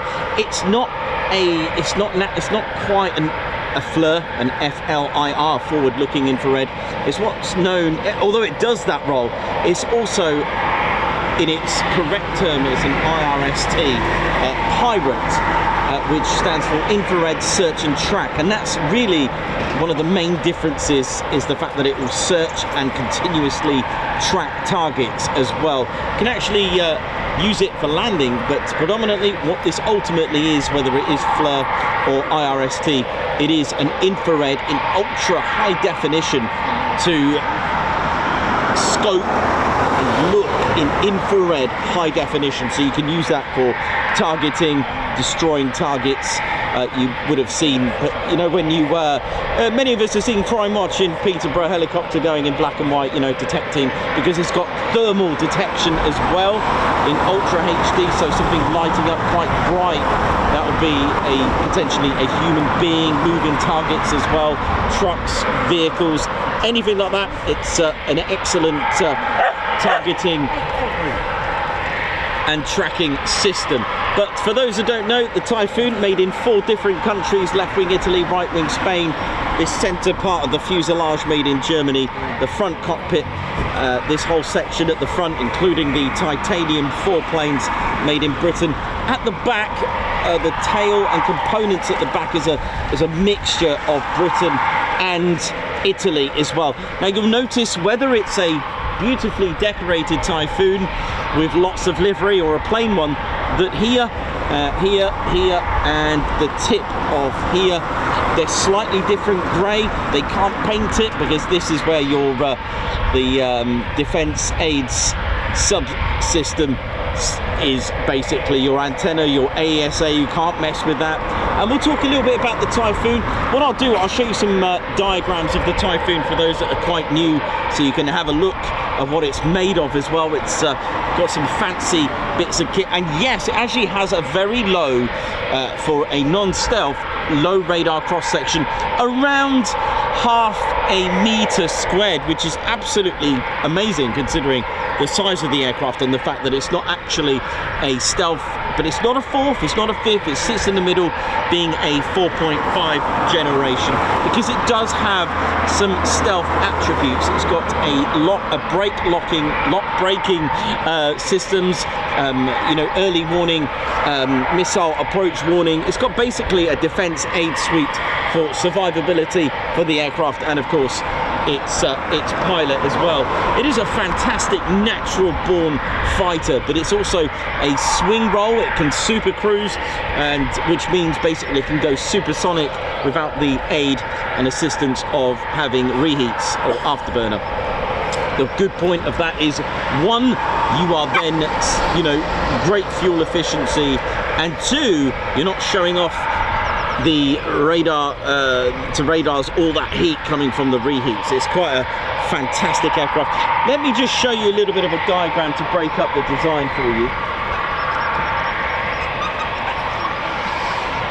Luckily it's not that windy either, which is quite nice. For those that have never seen all the components on the Typhoon, let's have a little break up of it.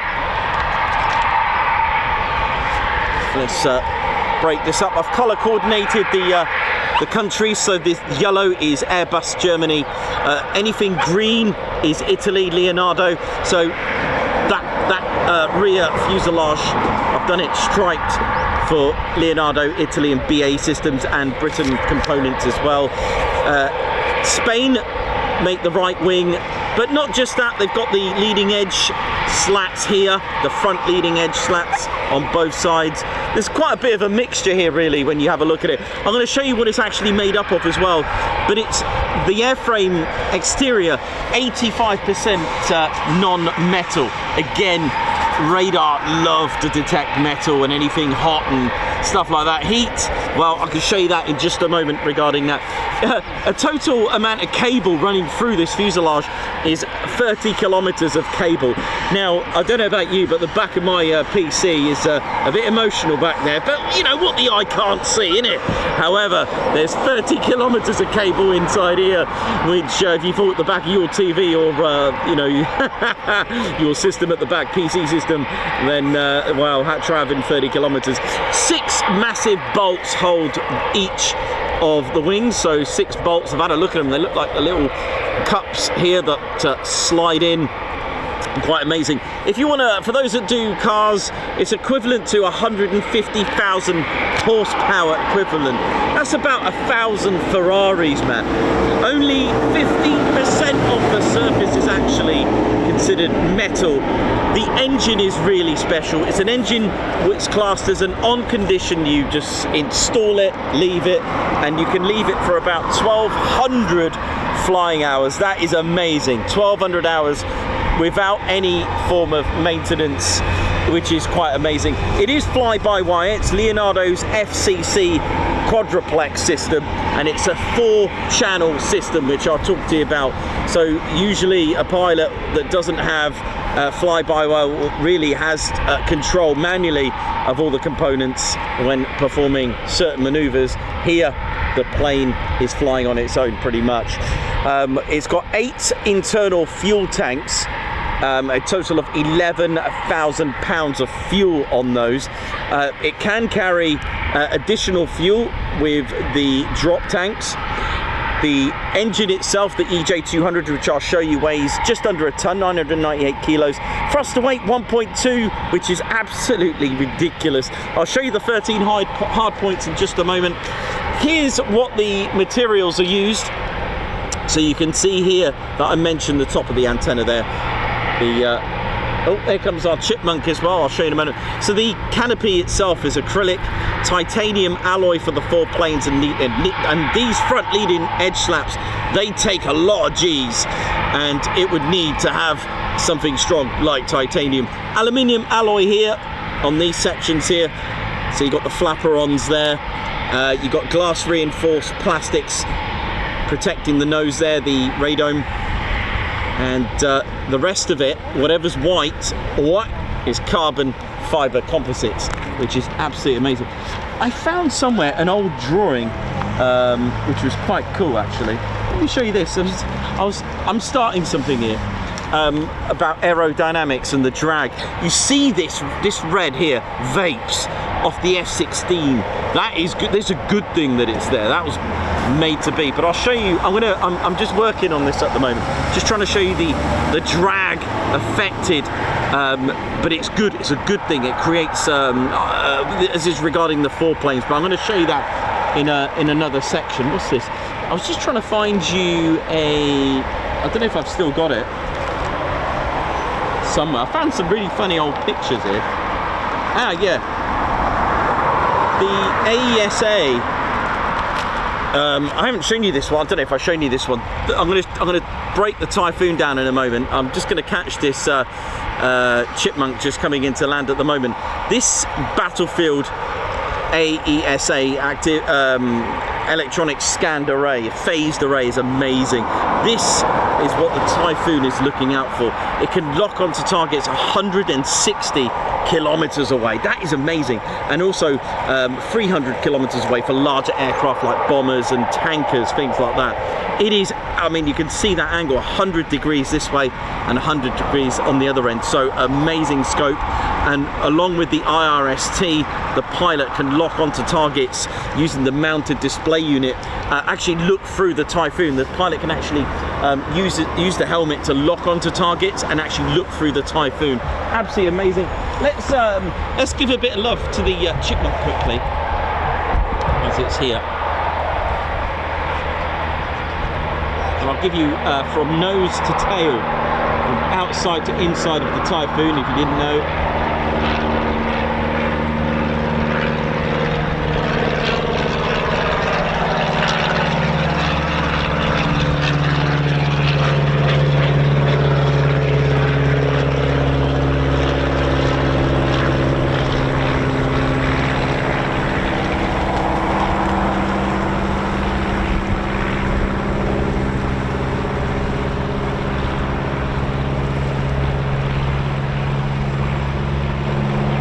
Great light, isn't it? That was beautiful.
Wow, I just caught that.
I'll just give you some more info on the Typhoon in just a moment. Just waiting for the Chipmunk to land when it does.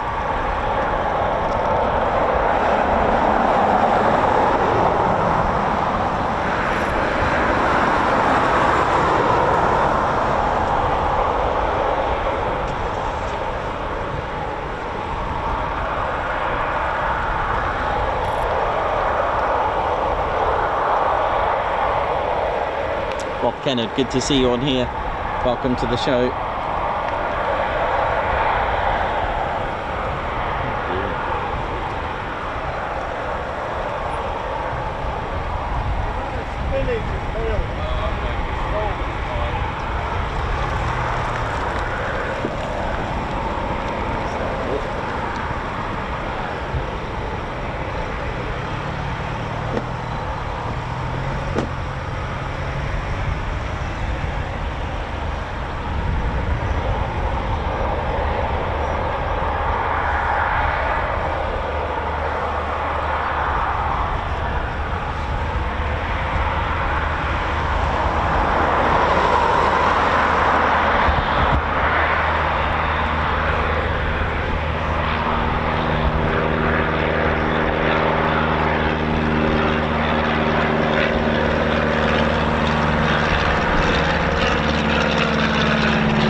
Typhoon's keeping cool in the shade there. I like those.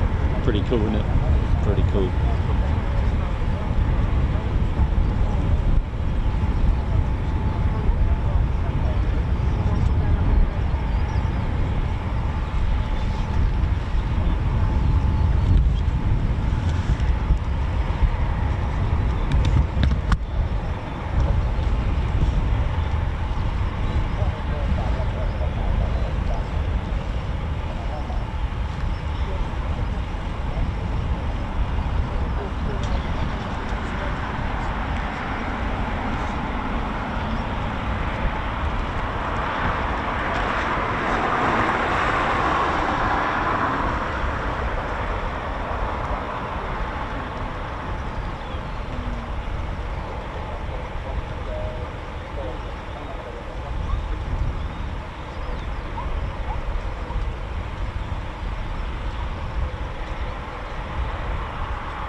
Look at this.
Look at this.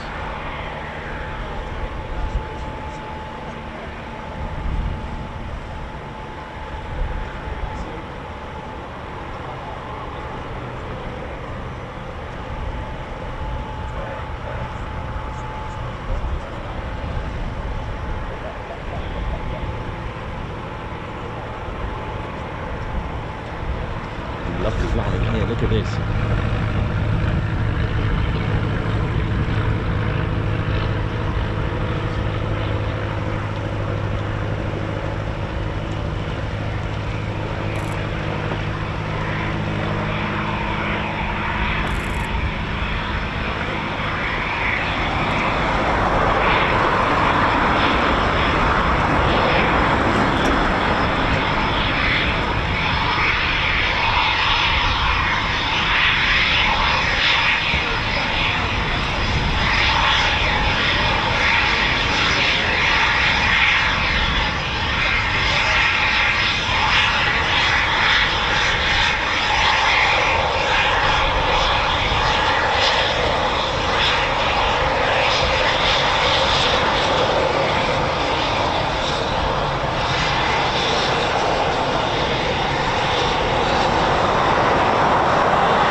Time of year boats already.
and just go around again for another circuit.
Sound good, that Aston Martin, doesn't it?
Ladies and steady bears, if you're tuned in and making your way to the car park here, it's closed for the time being until there's just been a bit of a spillage, and they just need to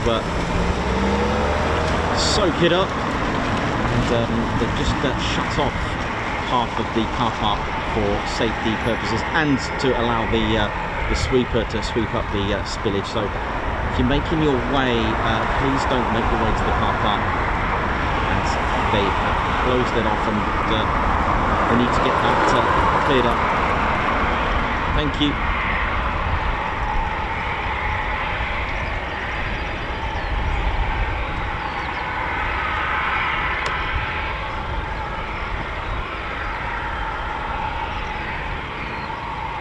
There is a car park in the town, so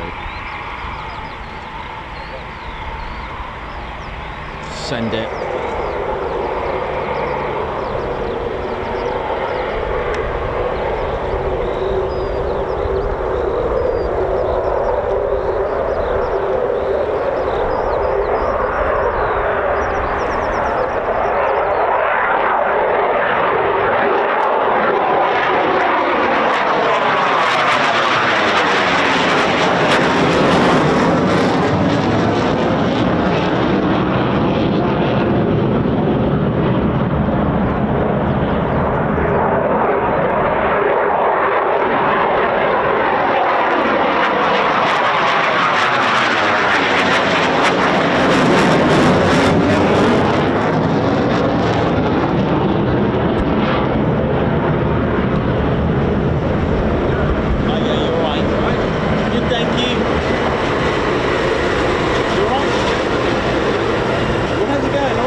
Well, I pulled up just a minute ago. Yeah. In the black murk. And I got to this spill. Yeah, yes. I dropped it off down at the BGMF.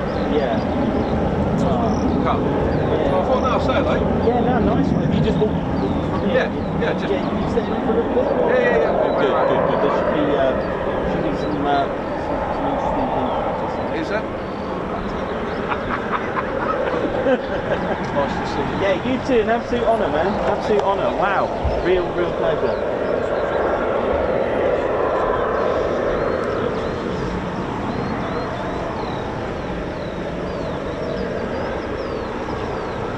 One sec.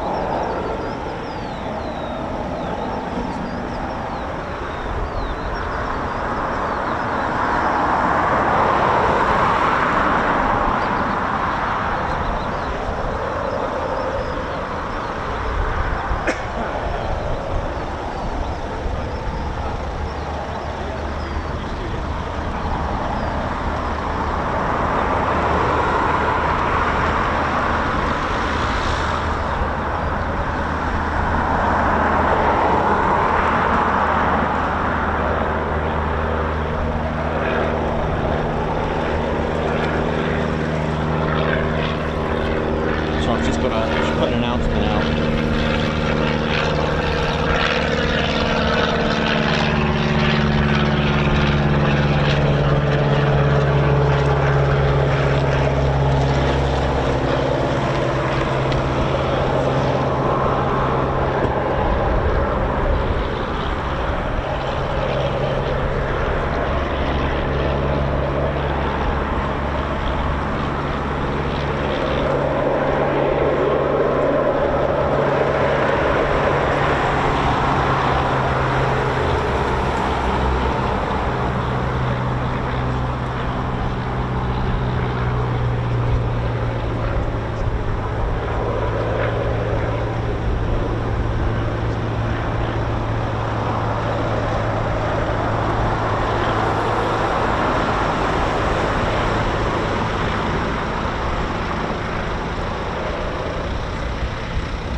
I'm just going to put something in the group, I think, to make it a little bit easier.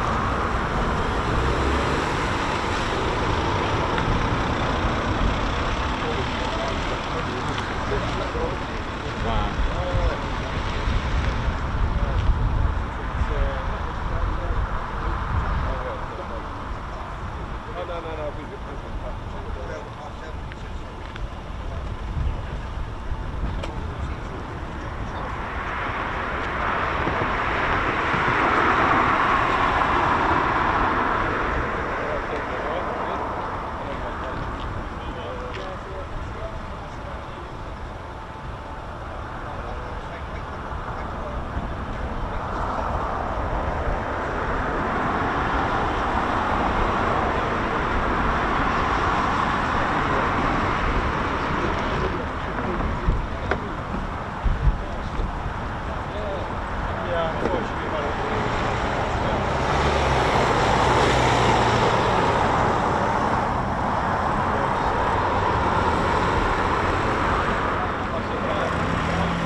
just put something in the RAF Coningsby spotters group.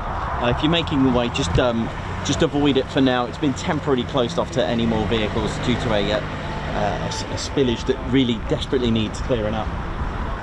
And I'm not talking about a cup of tea either.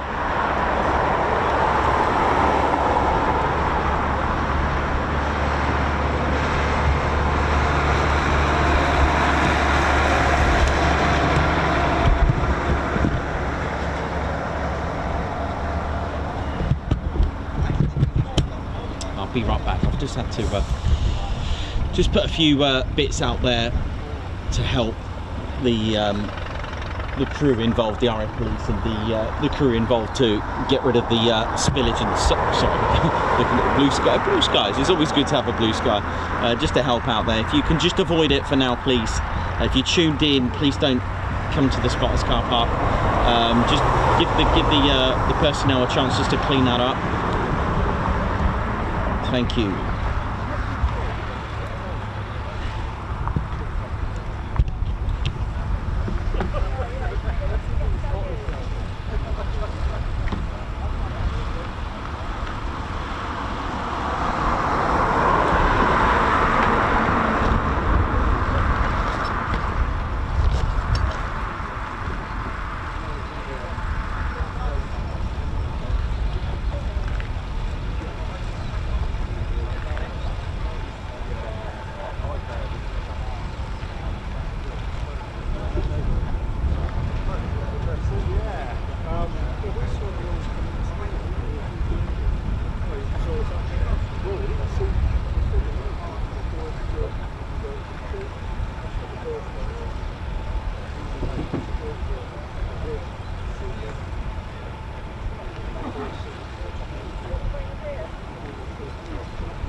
About 30 years ago, sort of.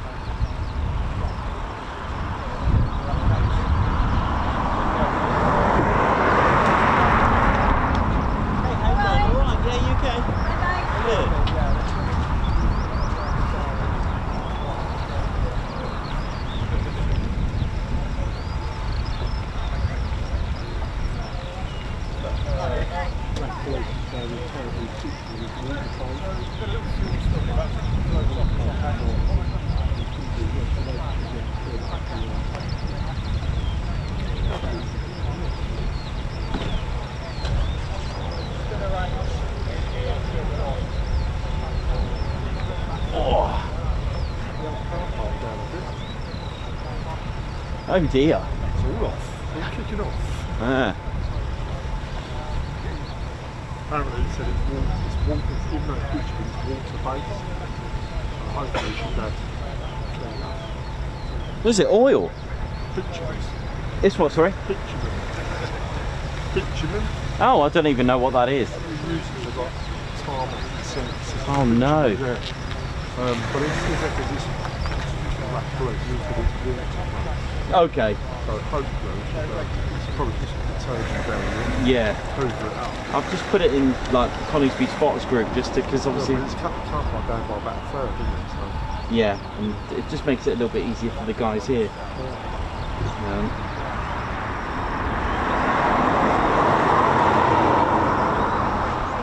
Yeah, when we were sitting here this morning, the lorry came in, drove over there, reverse, was there for a couple of minutes and went, and obviously it's just went through that. But they're working over on the base, the contractors. And Ollie said straight away, he said, it was a red bat, a silver tank, with a picture on the side of it. It's got a young brain, who remembers Yeah. I thought it was water. Well, when we walked back, we were walking back to the game, I thought, wow, the smell coming off the airfield. Yeah. Ah, right. There was some sort of smell, wasn't there? Yeah. Oh dear. Oh well. Ugh. Back to the Foon.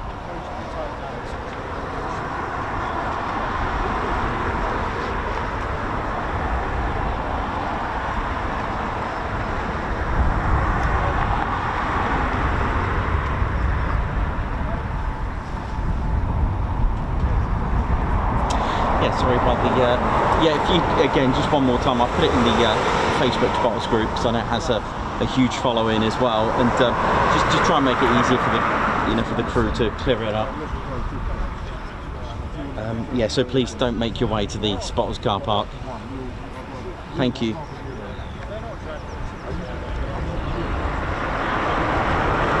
So while we wait, let's get some education going. Right, so it was, I'll give you a little brief.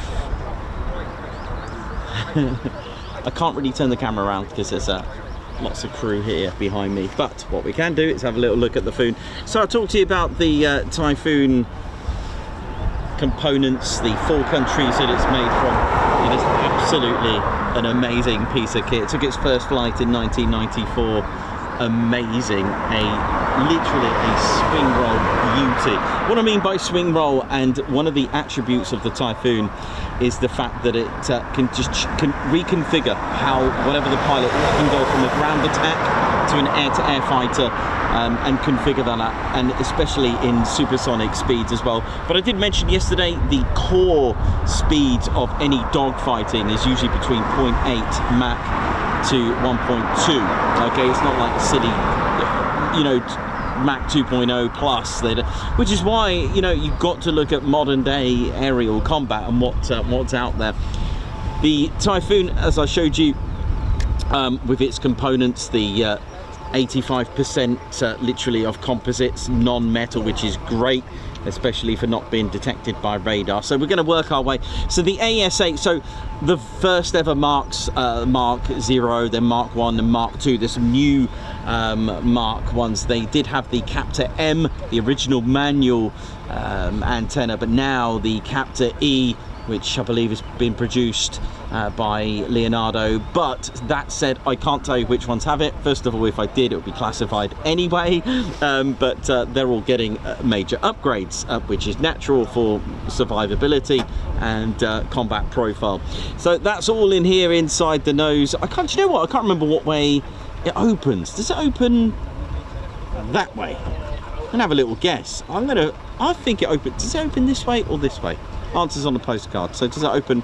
Actually, we'll have to do it from, depends what way you want to look at it. Where's the gear stick? I know it's an automatic, so it happens. Anyway, so there we go. So just to give you an idea of what this can do inside here, this antenna, this is the phased array, can lock onto targets 160 kilometers away, and larger targets 300 kilometers away. That takes that sort of Top Gun dogfight in, Warner Brothers movie style, right? That's all gone now, isn't it, right?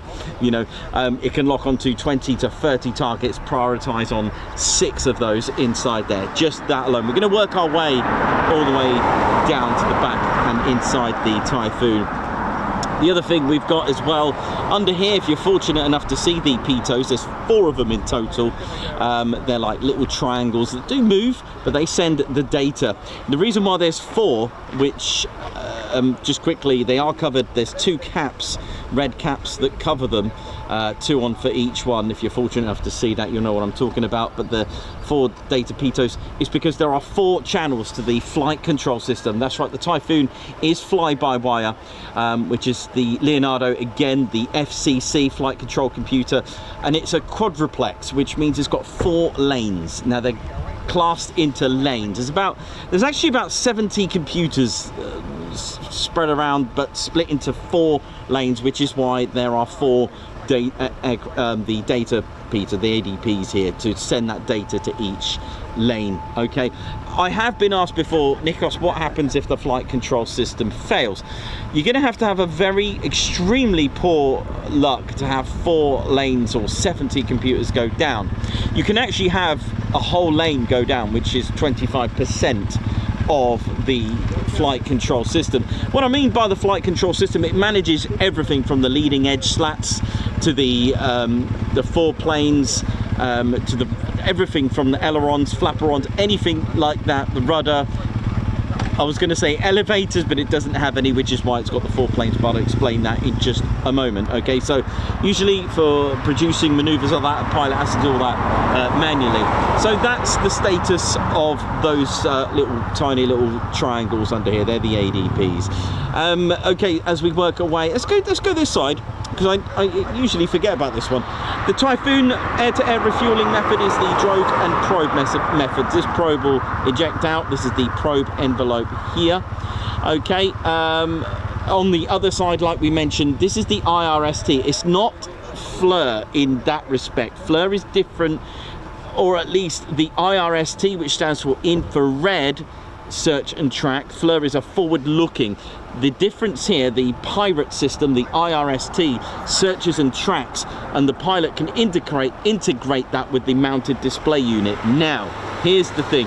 This is infrared, and it has 4 4 filters that can tune in different various formats from thermal, but they're all ultra HD infrared scat, which is amazing because it can actually lock onto targets, and it can even use the IRST to land in complete cover of darkness as well, which is absolutely amazing. Titanium 4 planes here. Again, for those tuned in, left wing Italy, that's where it's made. Right wing Spain. Spain make the leading edge slats on both sides. We'll talk about that in just later on. Germany, the centre fuselage. Britain, the front section, and Britain, the tail, and at the back here, a mixture of Britain and Italy as well. Right. So have we got? So that's the difference there. That's the IRST, infrared search and track. Now, Austria and Germany don't have that. The IRST, they don't have it. It's been omitted, so it looks nice and smooth. Okay. Here inside here, we've got the BK 27mm Mauser cannon. Okay, so that's that bit there, and the intakes are really interesting as well. The inlets here. Okay, now these are cowlings which control the air, and this diverter does a couple of things. You do not want supersonic air hitting your fan. You do not want supersonic air hitting your engine. You can't have it going in. It damages the engine. It causes shock waves and can actually break the thing to pieces. So, and that's true. Not many people know that although the aircraft is going supersonic, supersonic air has to be displaced and reduced. All right, so the inlet system, let's talk about the inlet system and this boundary layer diverter, this splitter bridge. The duct itself. Okay, so stealth attributes, as I mentioned, 85% non-metal. Amazing. This is also a stealth attribute in its own right due to the design. It's not unique to the Typhoon. I think the F-35 has a serpentine design, but this is called an S-duct, shaped like a letter S. We're talking about a long tunnel, about 20%, 1/5 of the Typhoon's fuselage is actually the engine. So you've got this long tunnel, but that tunnel has a chance to have radar absorbing materials inside, and also the S-duct hides the heat created by the very front core of the engine, the very start of it, where the heat is created. The idea is you don't want enemy radio waves going inside here, bouncing around, finding the heat and going, yummy, I'll have you. All right, because heat is not a good thing if you want to avoid radar. Okay, so it's shaped like a letter S to hide. So basically, if you look into my inlets, not around the inlets, but inside, you cannot see the front stage of the fan, the very first stage of the compressor, which creates heat. So that's brilliant. That's that bit there. But how do you really get rid of all that supersonic speed and the boundary layer? When an object in aviation is flying through the sky, there's going to be sticky, draggy air that sticks. This is called drag, but to be more precise, sorry, it's called the boundary layer. Sorry, it's draggy air, I was going to say. It's called a boundary layer, and it sticks. It's air that sticks. It's a low pressure of air that sticks. But also, you've got your normal high pressure air just scooping in nicely, right? The thing is, with air that sticks, called the boundary layer, that is low pressure air. So imagine a little spinny thingy. Again, I've totally forgotten to show you my little demo. A little spinny fan going round. If you've got draggy air, low pressure air hitting the top and a different speed of air hitting the bottom, you are going to cause fatigue and damage your engine and cause havoc to your compressor. All right, so the way you do that is to have this splitter diverter. There are aircraft that have diverterless boundary layer diverters. They have different, the F-35 has got those contour, those bulges that can actually deal with the boundary layer. Here, like the F-16, it's got this little scoop, this splitter that you probably had on your Nova SRI. In the real world, it's actually got lots of grills in there, so it's been drilled to suck up any more boundary layer. So basically, we don't want boundary layer. And these cowlings, they open and close to adjust the amount of air that goes in. If we look underneath then, while we're here, as we go around, if we look underneath, the Typhoon's got 13 hard points. That's 1, 3. Let's dedicate the 13th to the center drop tank. We're leaving you 6 on either side, okay? Now we can stick another drop tank on each wing, leaving you 5 more hard points on each side.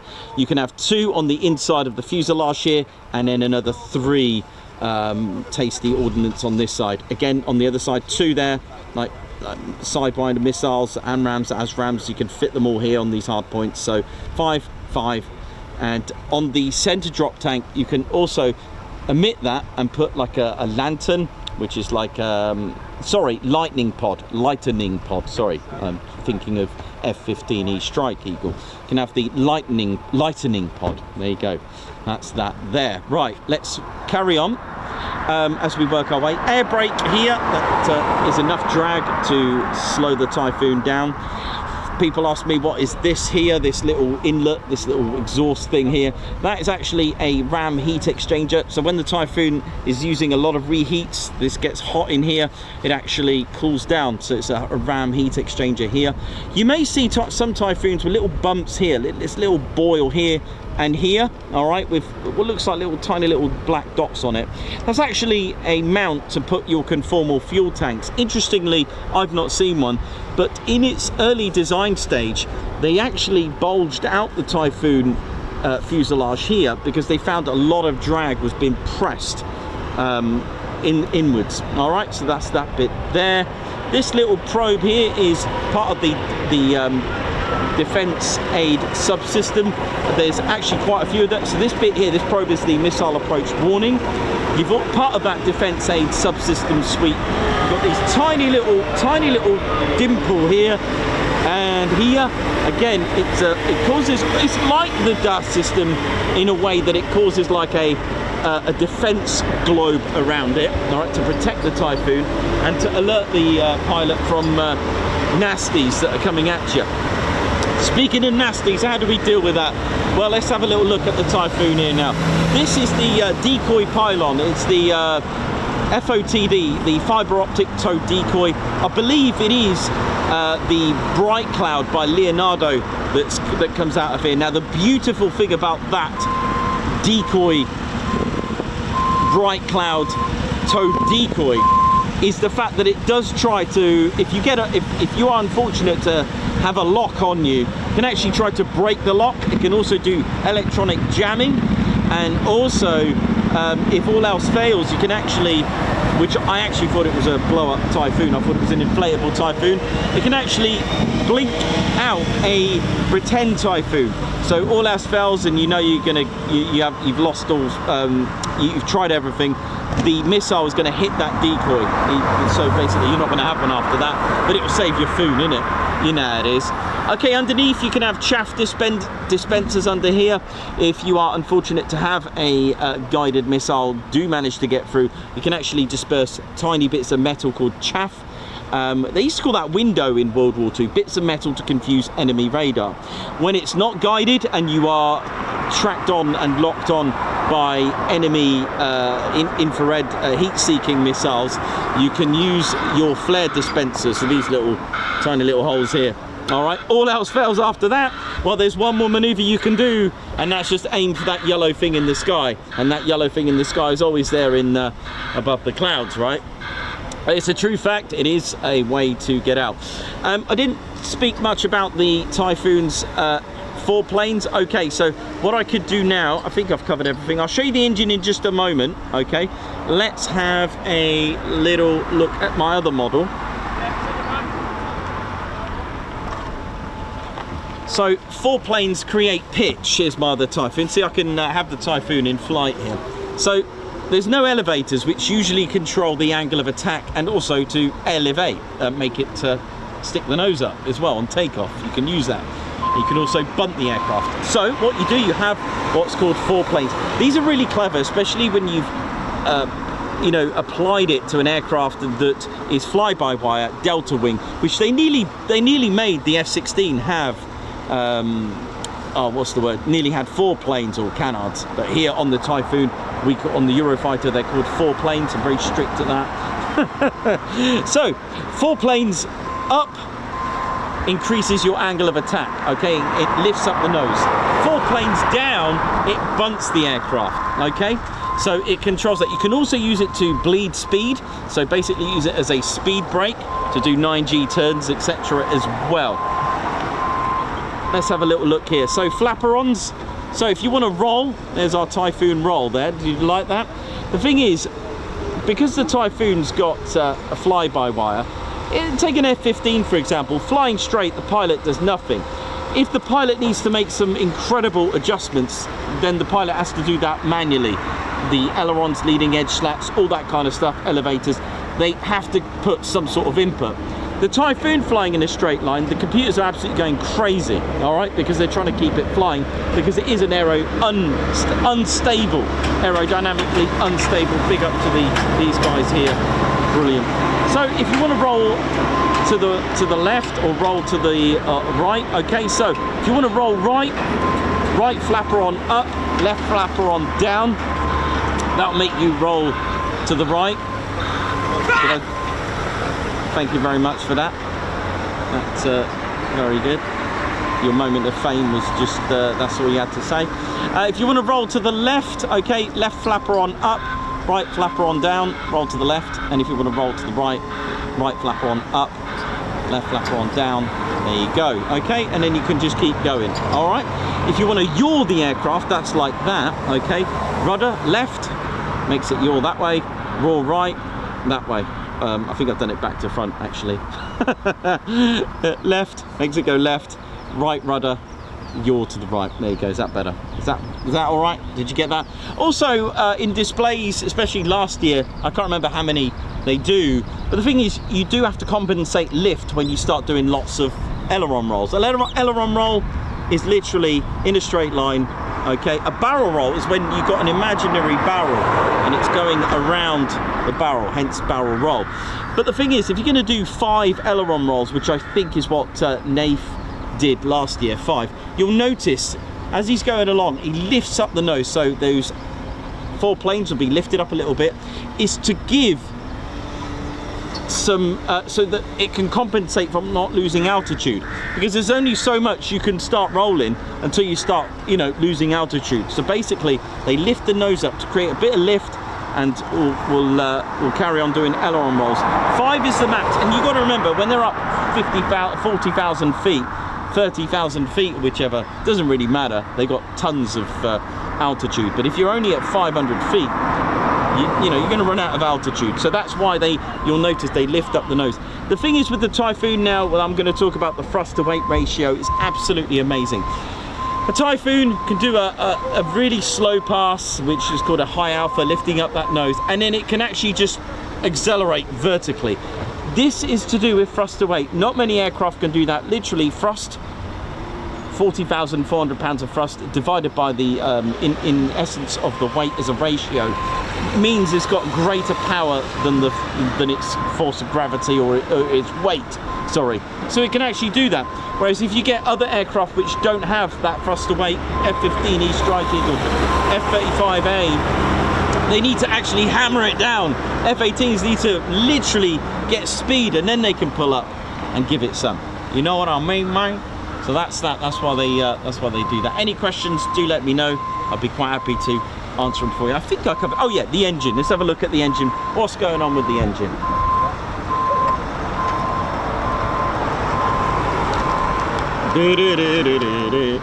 Let's have a little looky here at my engine. Here we go. It took me about 2 hours to do all this detail, but nevertheless, there we go. There is it. There's our EJ.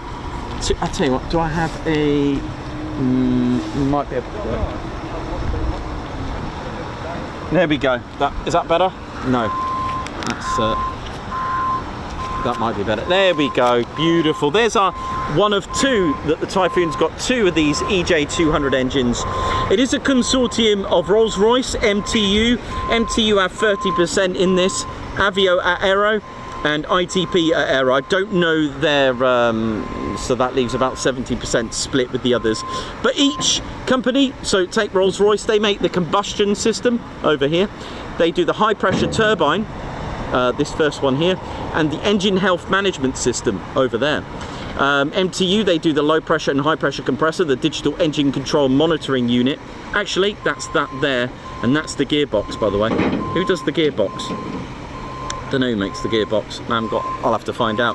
But this is our EJ200 engine. Let's have a little look what we got here now. So the air going in, do you remember that fan I was on about? Now, traditionally, I haven't got it on me because I needed to make space for my adventures tomorrow and Friday.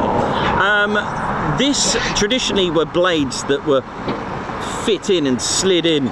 Okay, they do have play on them, there's a reason for that, but here the Typhoon has what's called a blisk.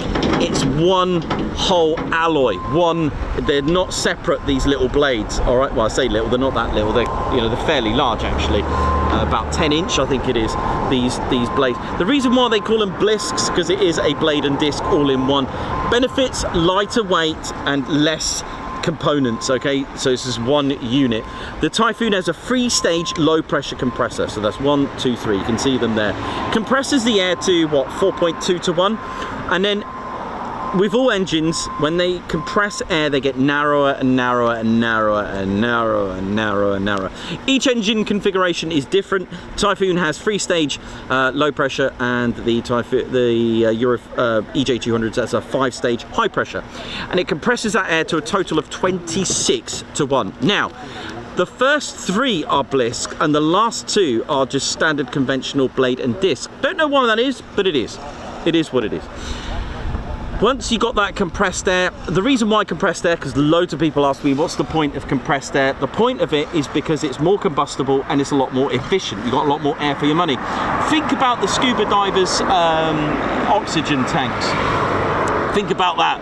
There's tons of oxygen in those small tanks. Think about the orange juice companies that claim to have 4 million oranges squashed into 1 litre. That kind of thing. So, and also not forgetting the bypass ratio, which is 0.4. What's the point of a bypass ratio? Better airflow. If it didn't have any, the airflow wouldn't be as good. It'd probably be louder and less efficient as well. It allows better airflow. It probably acts as a cooling as well with that. The air's going in. Now, it's got injectors here. They spray that beautiful air that's compressed with fuel, and bang, hence combustion. This is the combustion area.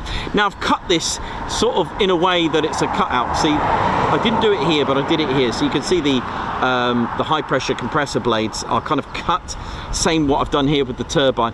That combustion, that kinetic energy, that force that's gone this way, powers up these turbines. Now on the Typhoon, they've got 1 high pressure turbine and 1 low pressure turbine.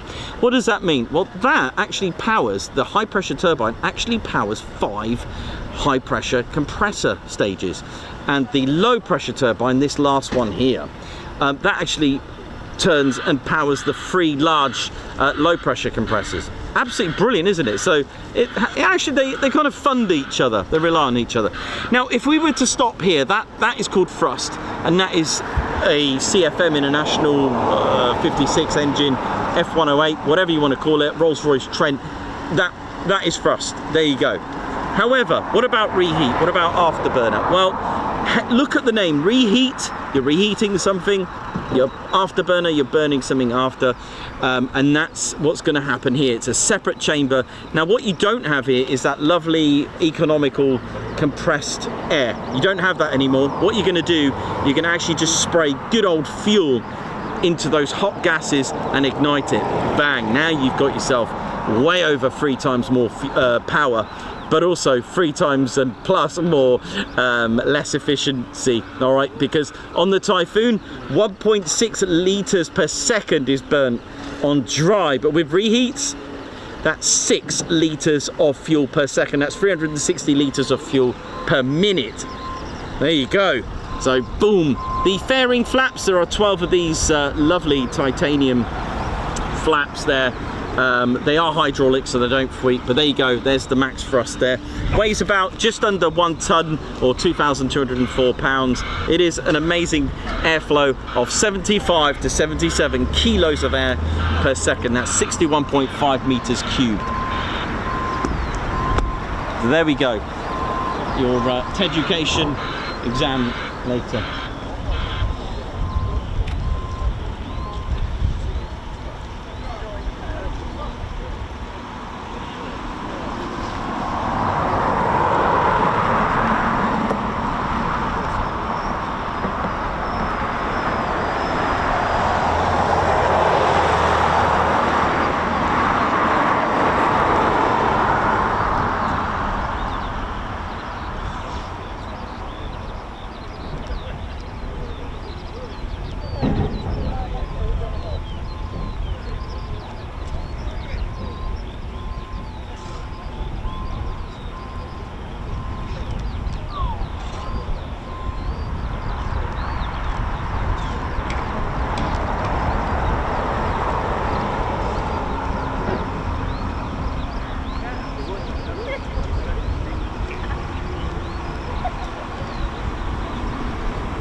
Back up.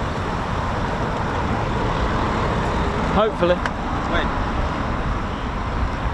2 minutes? No, probably around 2. Oh, back Just a guess. Just a guess.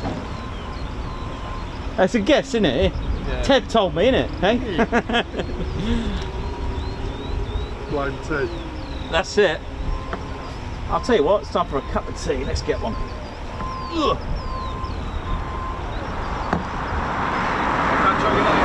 Yeah, take care. Yeah, 2 o'clock. Ted's guess. Roughly, yeah.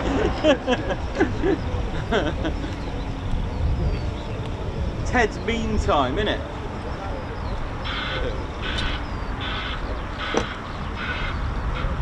He's the legend, man, that guy. Do you know who that is? How you know? Did he tell you who it was? The name. Oh my god, I can see it. It's great. Oh, never mind. I missed that one. You know what? Cup of tea.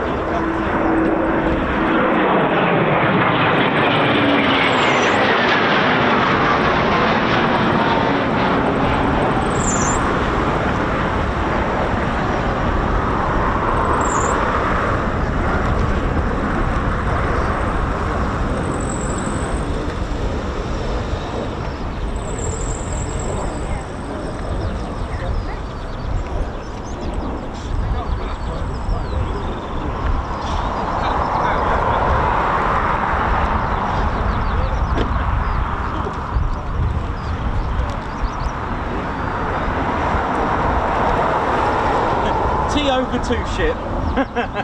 I meant 2 minutes. That's what I meant. 2 minutes. Yeah, it was 2. You know, That's like 2. Morse code. It went a bit wrong. Hey, I needed my tea. Oh man. They weren't hawks. No, they weren't hawks either.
Right, let's have a little look what we got coming up.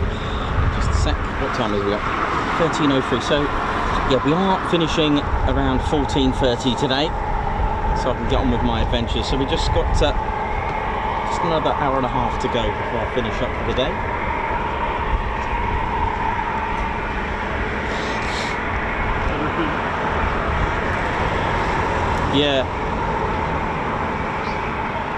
Yeah, fingers crossed.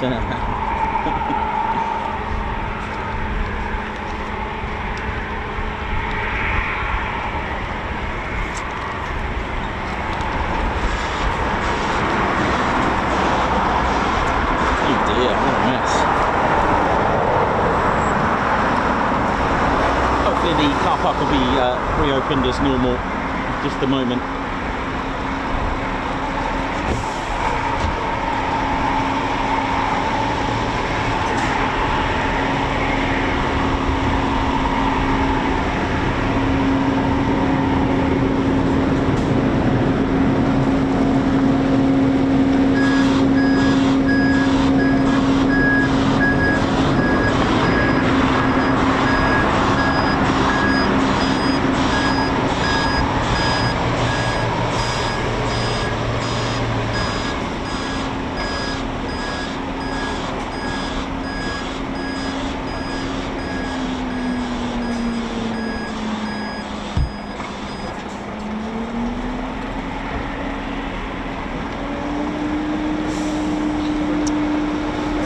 dear. Come on.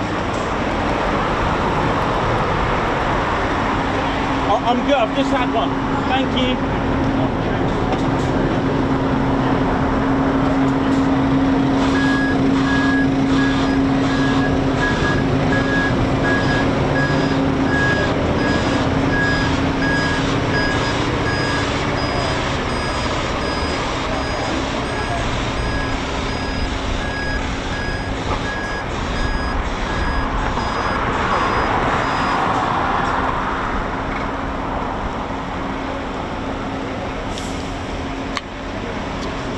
Janice, you are, man. I know. Yeah. Just stick them on there.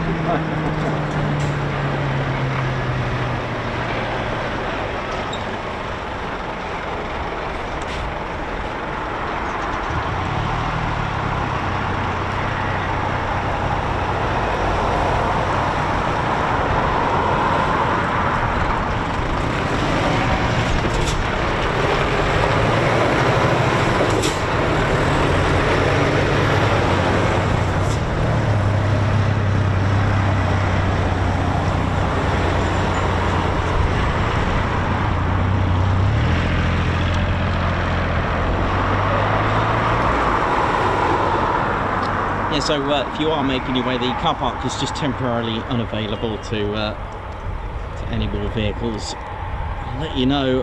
I've put it in the Coningsby spotters group for a minute, so I know it's got quite a big following. So if you are making your way, it's still closed, unfortunately. So please don't park outside the onto the road, cause another issue, so please just avoid that. Just park it in the town. There is a car park in the town. Or unless you want to have a visit to the BBMF, there is a BBMF car park, and have a little visit in the museum there and the gift shop. Get yourself some goodies. Or if they're open today for a hangar talk, go for it. Not sure how much it is these days. Last time I checked it was about $11.50 for an adult.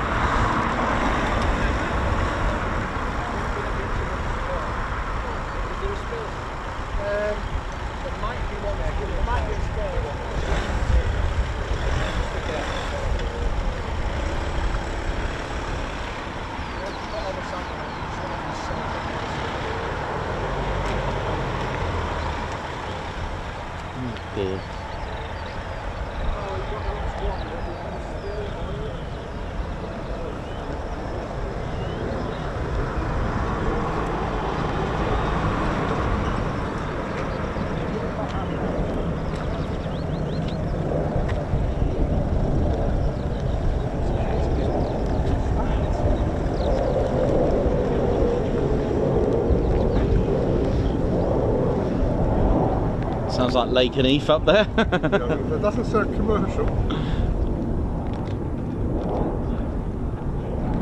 Hit them early.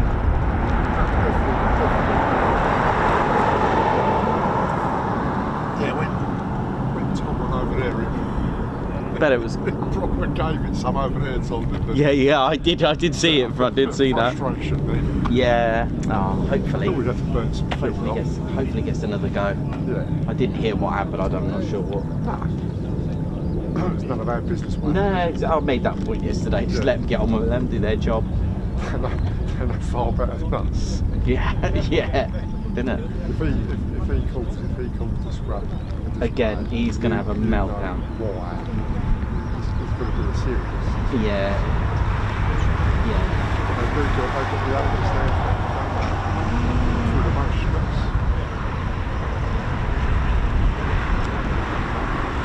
What's going on down there? That part. When people see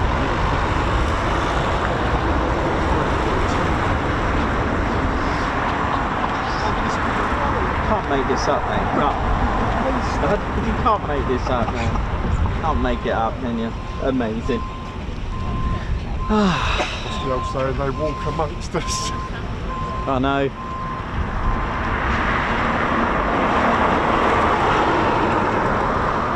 Oh yeah, that looks quite. This looks satisfying, man. I do.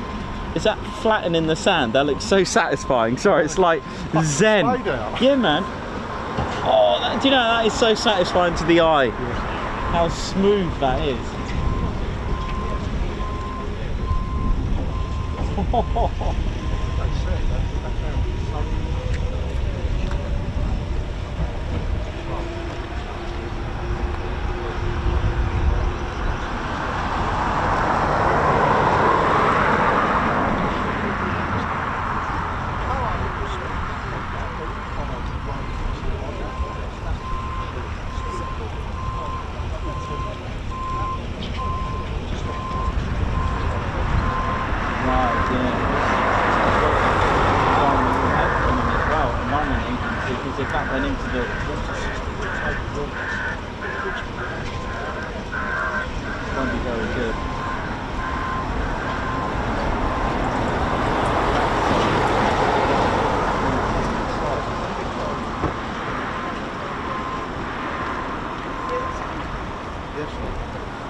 Oh well.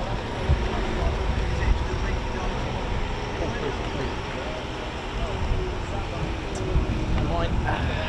How we doing, ladies, gents, teddy bears? Hope we're all good and well.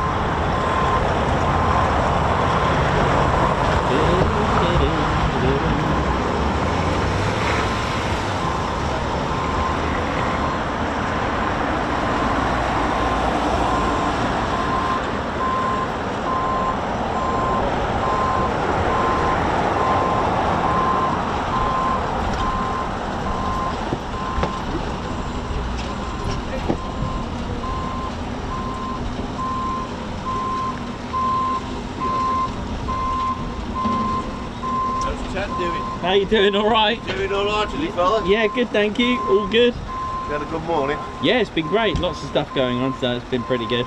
Yeah. I've just been delivering a BBMF. All right. So, all the fighters are there. None of them got an engine in. Oh. No engine. So they weren't flying for a while.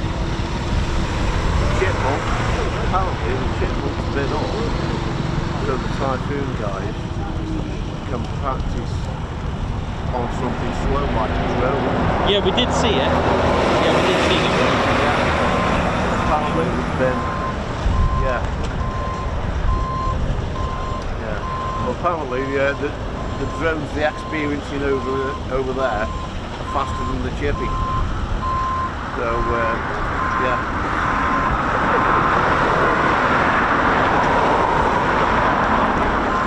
So welcome Iona Gordon, how you doing? 17 months membership, a Guards March to you. Thank you very much. Ginger Bailey, thanks a lot for the super. Guards March to you, thank you very much.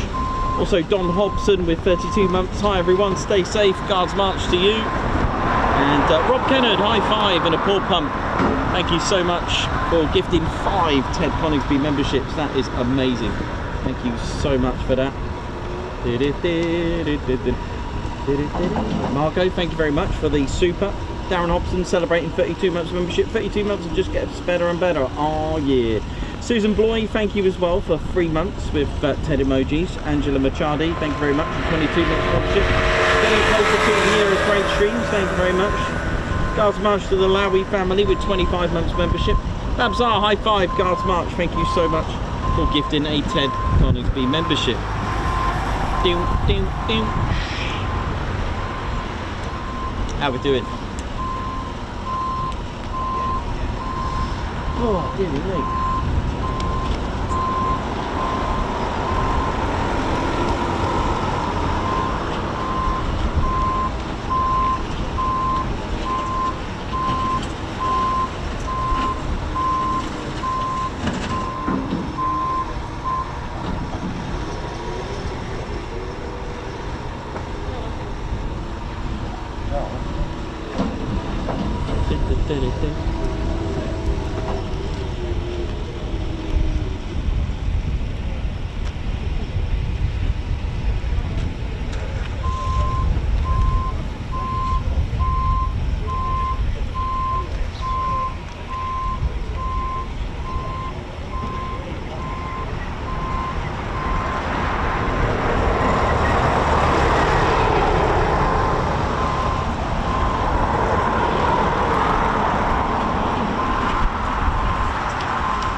doing, ladies, gents, teddy bears? Hope we're all good and well.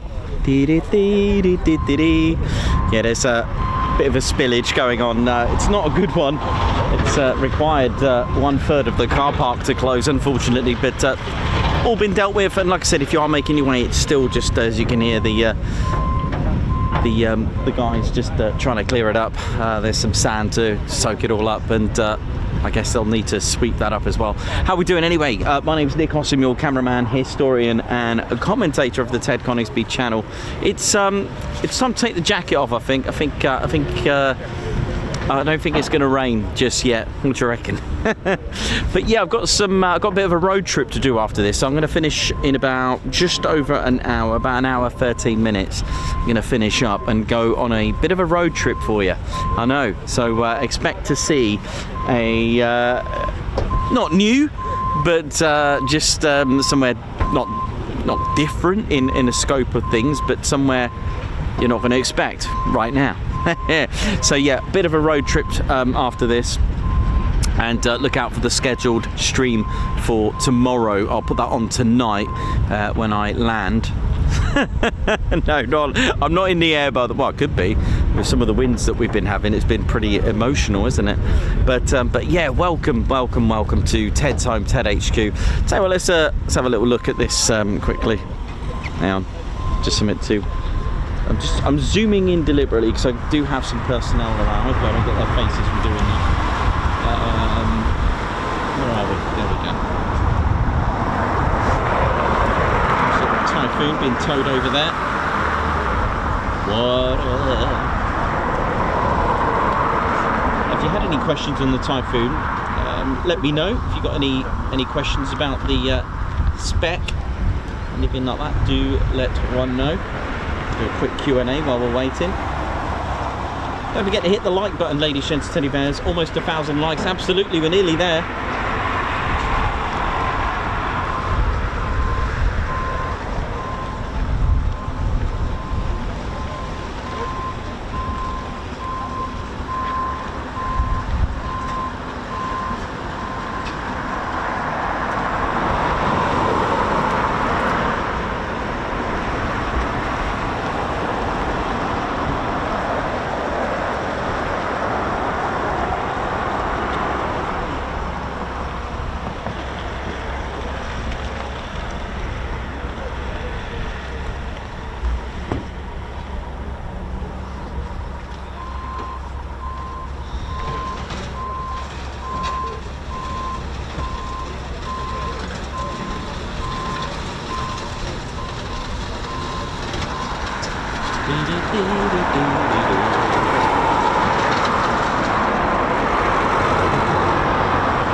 This airframe has been required elsewhere.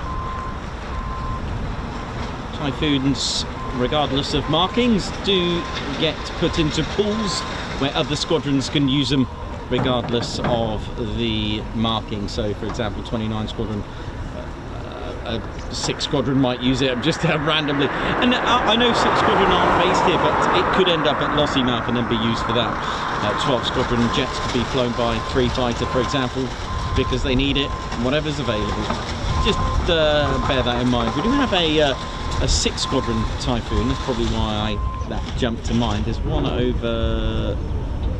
Yeah, we've got a 1 fighter over there. Look, that's 1 fighter squadron markings, and then next to it is 6. So 2 Lossiemouth marked up Typhoons.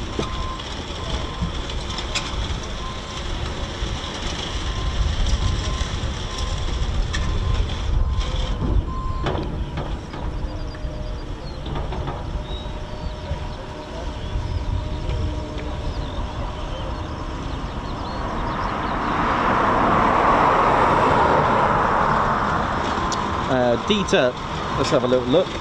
Let's have a look at your question, and we can have a little Typhoon chat there. Dieter, in fact, the specifications is in length and width of the airframe with the family version Typhoon is exactly the same, and the air brake is the same as well. There we go. Untitled Typhoon. Any manoeuvres that you wanted to clarify or anything like that, do let one know.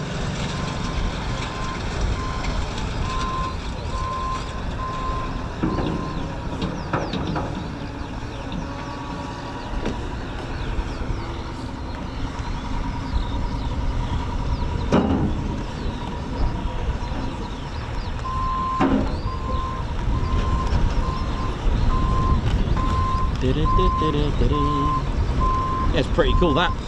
This the markings here. It's 29 Squadron. There you go, the Buzzard and Eagle having a bit of aerial combat. The Triple X, well, that's got a lovely story in its own right, hasn't it? For those who don't know the story behind it, you see, the X's have been a symbol of 29 Squadron for a while. It wasn't until I think the Meteor, the Gloucester Meteor, did I start to see the 3 X's on there. On the Siskin, on the top of the, on that biplane, on the top, it had 6 X's, I guess 3 for one side, but 3 in Roman numerals does not add up to 29, actually adds up to 30. However, here's a beautiful story, and yes, definitely, it doesn't matter how you look at it, because the Bulldog and the Hawker Demon, if you look at them, they had just 2 X's on there with the roundel. But here is the fun story, and to be honest, it is true, never ruin a good story, because the idea is that they were told to put an X, X, and 1 X, okay? Now, how did you interpret that? X, X, and 1 X. They thought the designer or the guys painting it was XX and another X, so it ended up being another. That's the way the story goes. It is a nice one. There's a few other ones, such as the I think they were going to base it on the extra strong mints.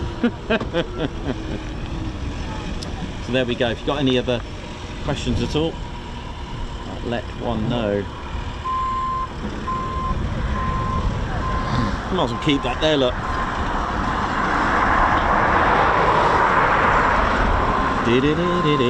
Although, I'll tell you what, I have found an error on this. There's only 1 roundel that you'd have on a Typhoon in the Royal Air Force. They don't do the... there's a bit of an error on this one. But hey, it's a display Typhoon, right? You can have what you want on it. In fact, the display ones did actually... In fact, World War II, the Royal Air Force did actually have 2 roundels. It was the United States Army Air Force, or that decided to have the 1 roundel to save lives and actually deceive the enemy from locking on, which I've explained at our Lakenheath streams.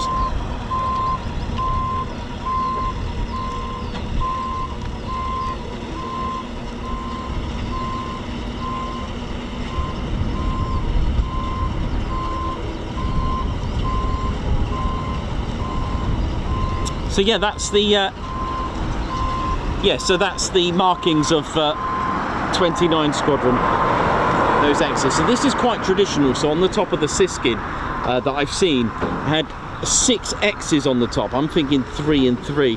I've got a lot of 29 Squadron's history with some with 2 on there. So in the 20s and the 30s they had 2 X's. In the 30s on the Hawker Demon. It wasn't until what I seen was the Meteor went back to 3. So they've had, in fact, have I got a photo of this? Hang on a minute.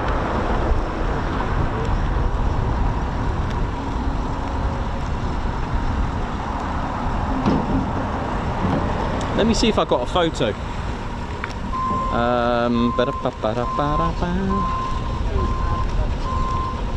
Actually, it's on my phone, but maybe I could I can send it to you, which would be quite useful.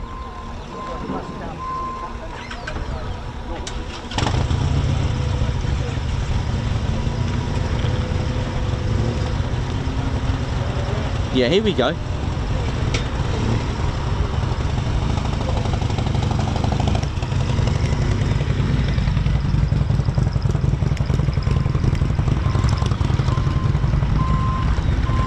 So I've managed to graffiti my phone a little bit.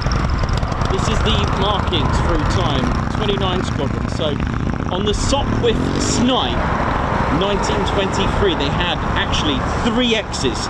So that's when they... Oh, is this a runway change? We may have a runway change, yeah. The wind did say. Yeah. So Sopwith Snipe. So this could be when they first started the X problem. So this, to me, from what I can find from sources, this is my own research. So the Sopwith Snipe has 3 X's on it. Now this could be where they got it wrong. Okay, the designer story, yeah. And then in 1925 to 28 on the Gloucester Grebe, they had 4 X's. Then the Armstrong Whitworth Siskin, there was 3 X's. The Bristol Bulldog 2 X's, Hawker Demon 2 X's. And then when they went on to Bristol Blenheim, I couldn't find any Royal Air Force 29 Squadron markings with the X's, but they had the 2-letter system, Romeo Oscar, on the Bristol Bluefighter, RO again. Now, on the de Havilland Mosquito, 1943 to 1951, again RO, and then later they had the letter B, and you can see on this one, look, it's got a letter B and a W, so they had that on there. They had B and then a second letter indicating the 29 Squadron. Armstrong Whitworth, I found them to have 3 X's, so on and so on. It carried on. So from 1951 all the way to present, they were having 3 X's on there. So that's pretty cool. So we could say that story with the 3 X's, with the misunderstanding, dates back to 1923. Let's go with that. That's the most earliest I can find 29 Squadron with 3 X's. And we got a starter. So runway change, I believe, yes.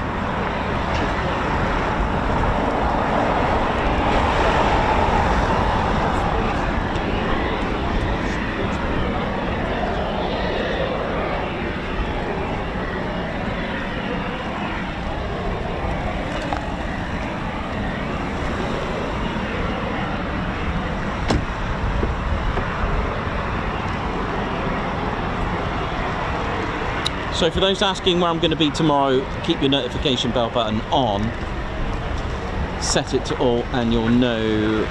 I'll put a schedule in tonight. Dave Earl, how come some F-16s have Pratt & Whitney and others don't? Okay, so they'll have a General Electrics engine and some do. Upgrade, literally, is all it is, upgrade. It's the same with F-15s. Some F-15E have the Pratt & Whitney PW220s and some have the 229s. It's just upgrade to that airframe. That's all it is, simple as that.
Yeah, always, love it.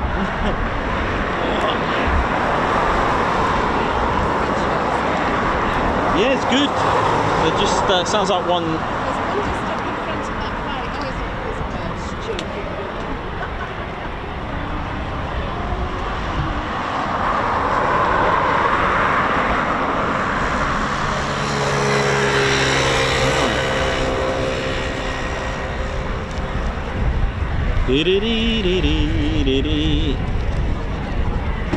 Yeah, it is.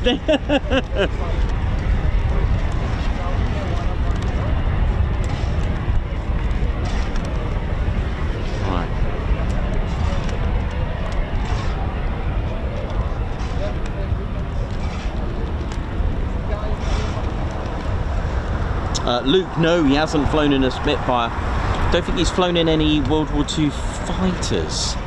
Just trying to think, I don't think he has, no.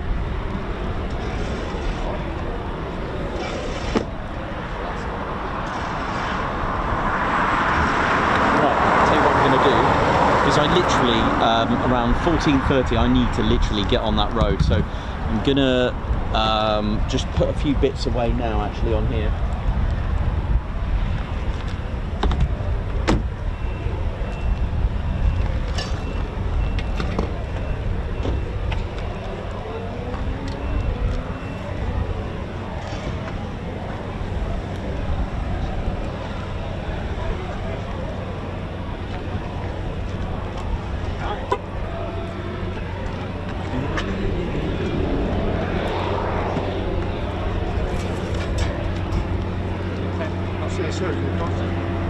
Oh yes, mate. Yeah, cool, man.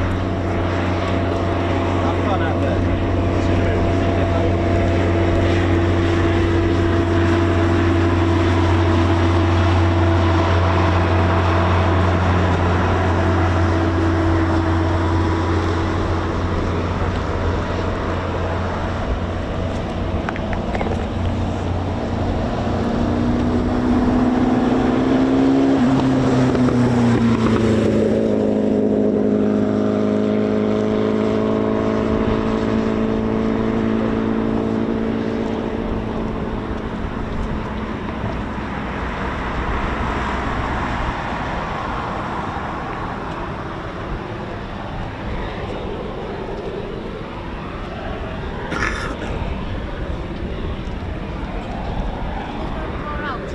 Hopefully, I don't know for sure, but hopefully.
Mate. Take care, man.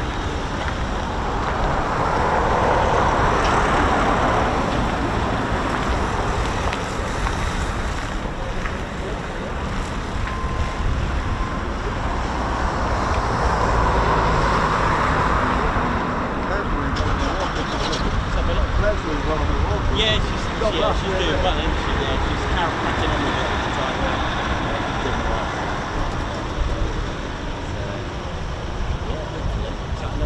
Another canopy up, so it's looking good, you know it is.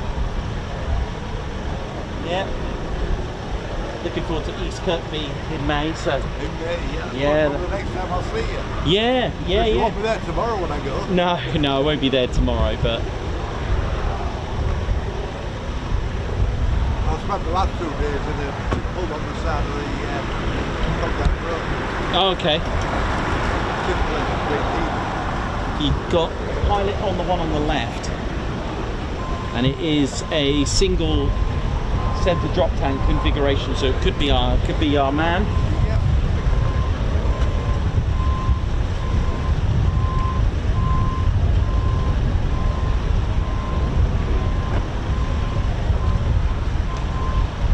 Yeah, I got these clips to go for a look.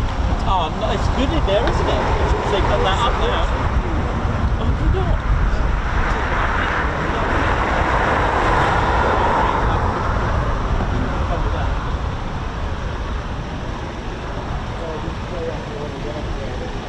Yeah.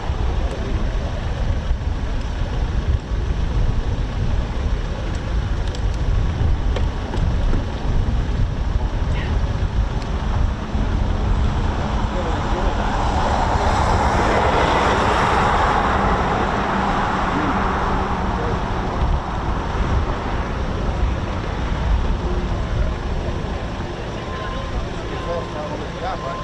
In November. Yeah. Pretty helpful.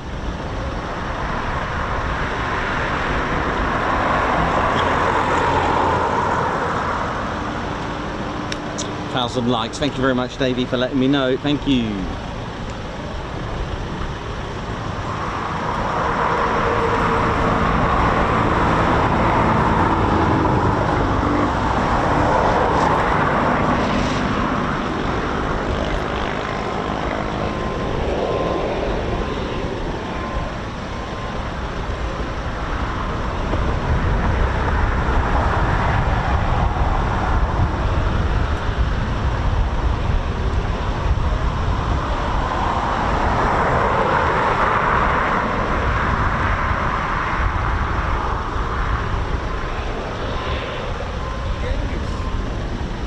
It's not bad anyway. It's not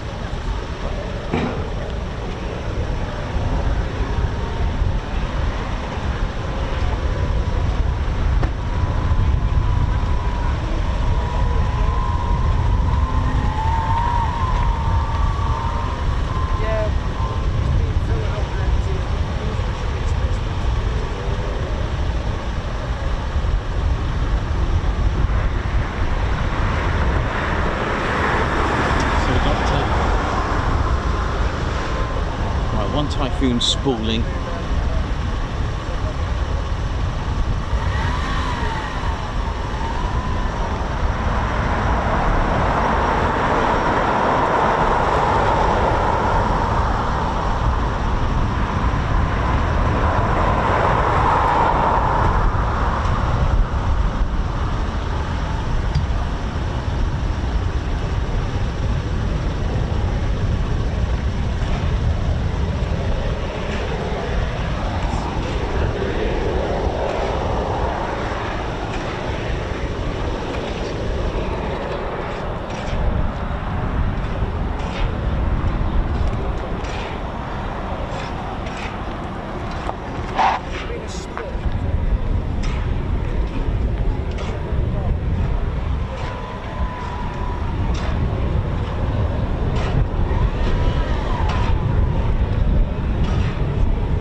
Sounds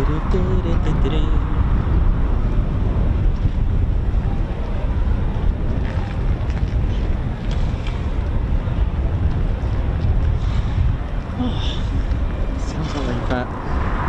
Oh no, Davey, I know, mate. I know. Oh, dear me. Dear me.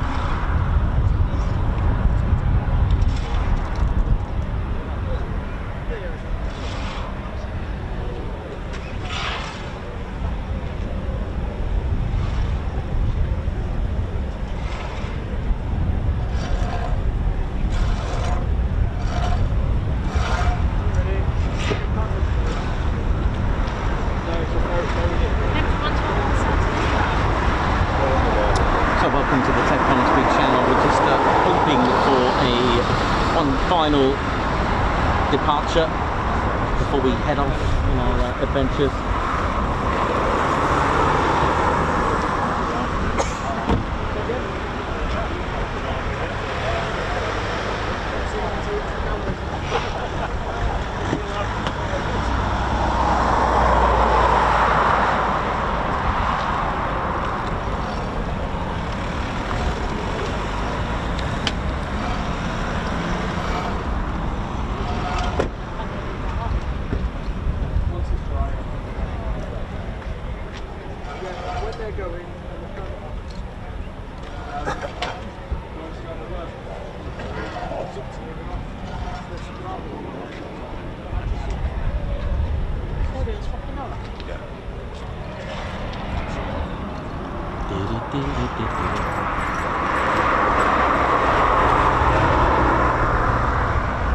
So there's a few canopies up, and I know what we're thinking. We're all waiting for call sign Dragon 01, which will get us all buzzing. Let's hope it is a go-ahead this time. So sadly for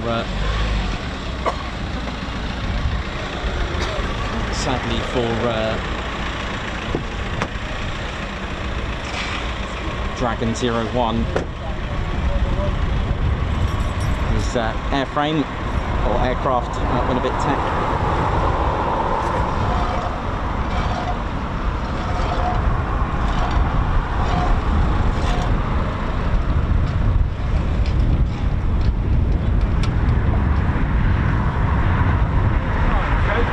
Hey, how you doing?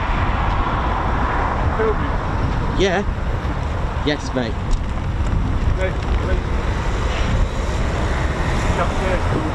Oh, no, they're here. And there. Oh, Ollie's down there. Yeah, I'm going to go down there. They changed the runway. I was up. Looks like it, yeah. I was at the crash gate waiting for them to taxi down, straight past me. And I saw the GCA move. So I thought I'd come back down here. Go for it, mate. All right. Take care, man.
So just looking over my shoulder for those that are waiting for the car park to reopen. There's one or two spaces left, but oh dear, yeah, you shouldn't really park there, mate.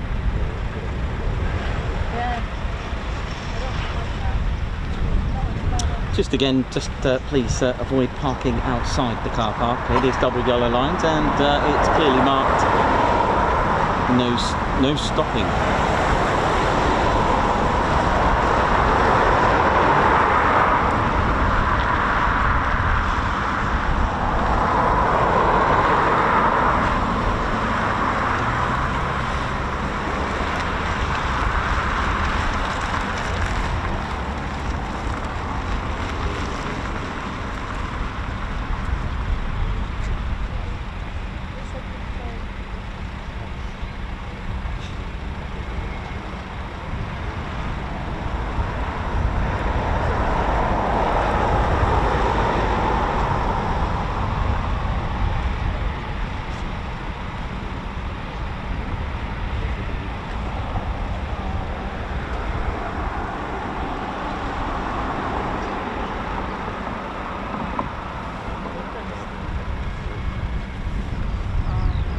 So we've had a runway change by the look of things. We've got our runway caravan on this end. The wind is constantly blowing in all directions, especially tomorrow as well. So don't get caught out in that wherever you may be, if you are plane spotting.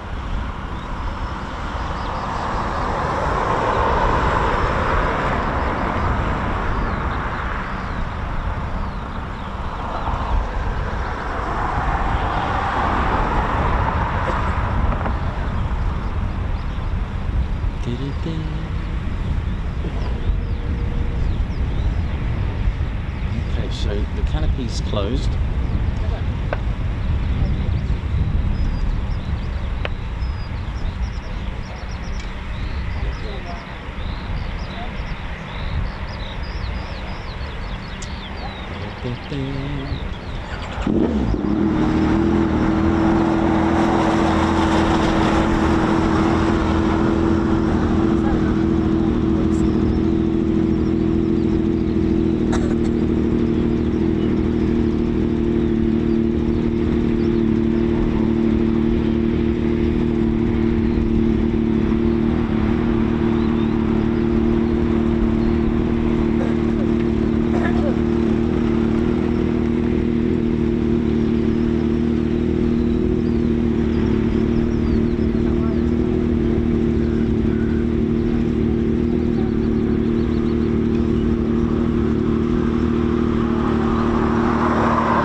Is this Dragon Zero? And that is the question. How are we all doing? Don't forget to smash that like button. Yes, the engines are spooling right now, so let's see what we're going to get. James McSkipping, how you doing? Margot, hope we're all good. Alex Blackcat, Denzel Hughes, good to see you. Lisa Hughes, Davey, Jay Bolton, oi to all of you who have tuned in. Mayhem Marshy, just scrolling down. Alan Burden, Reagan, Alan Q, Davey, Luke M. Some great questions today, thank you very much.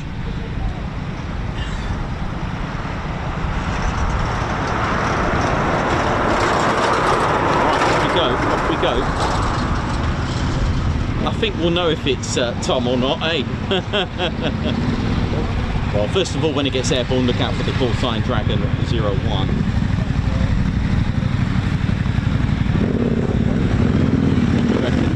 What do you reckon, mate? I think that's Tom.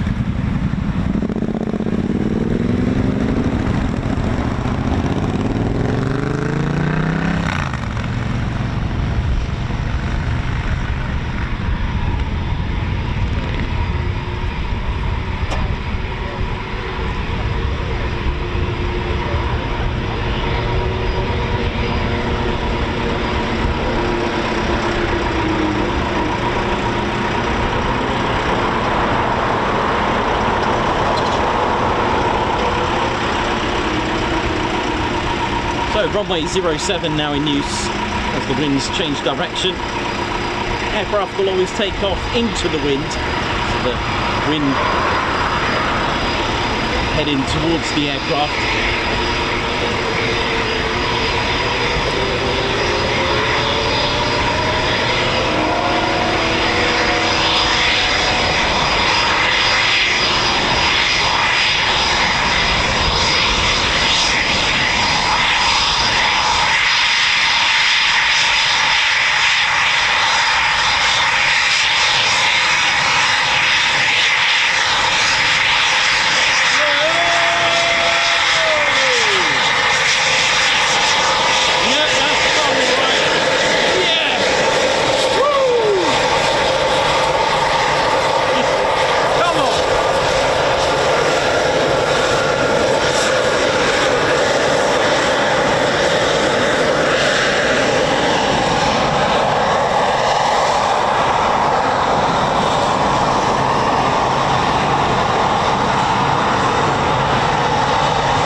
That was funny.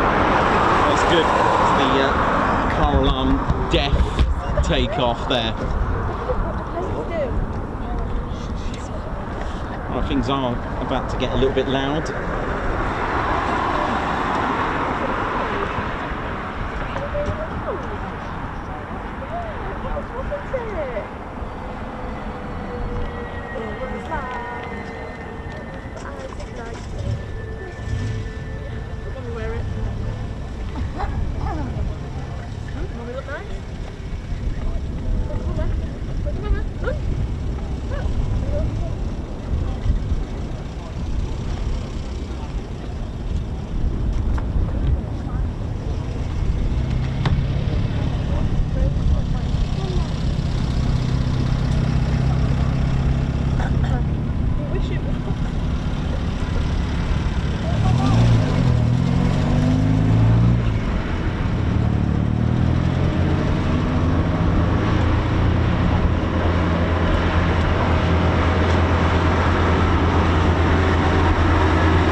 So Tom will be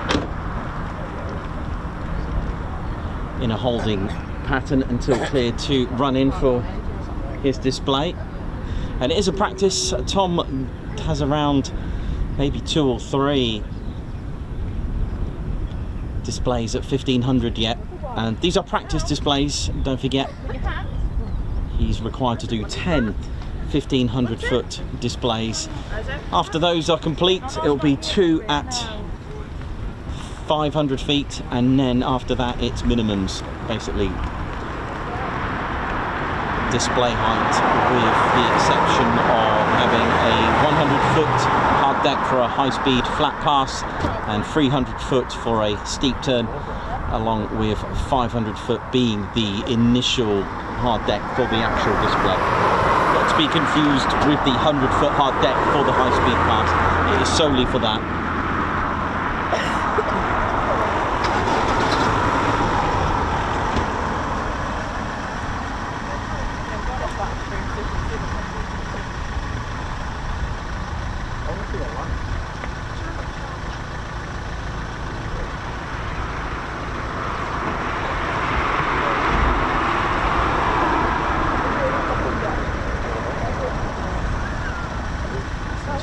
Holding over Spilsby at the moment.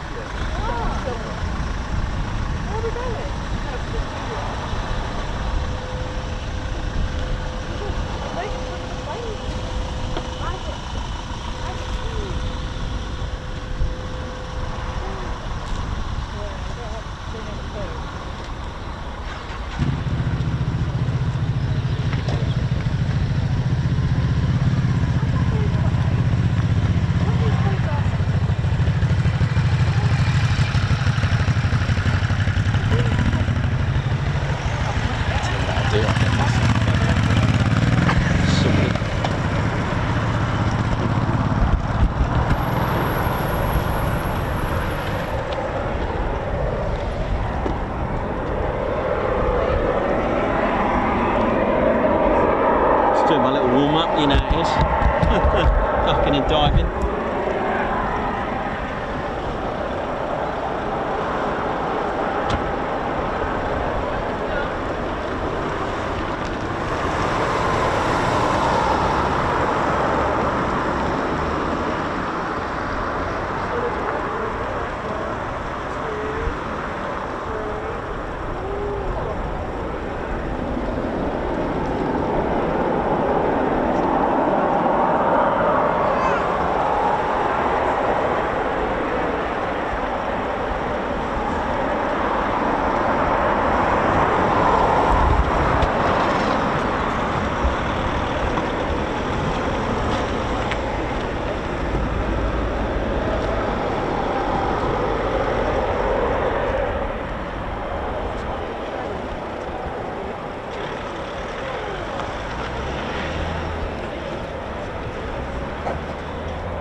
going on.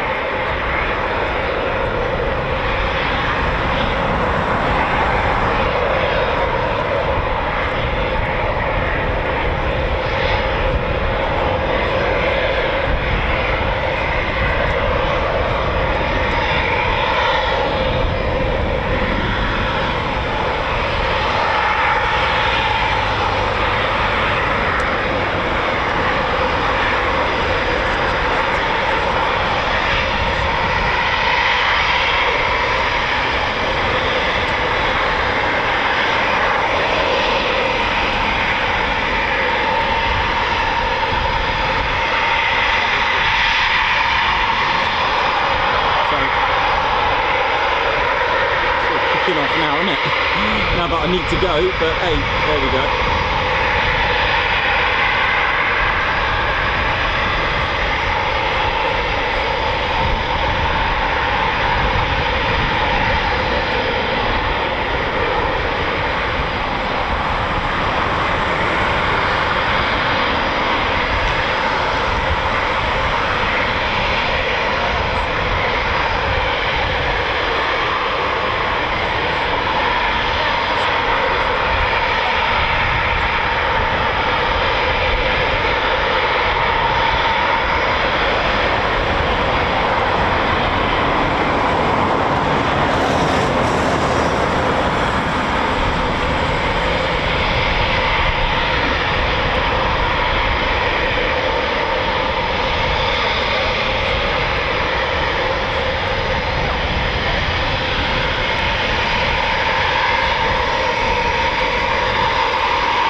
So I'm not sure what happened to Dragon 1, but he's on his way back now. So, but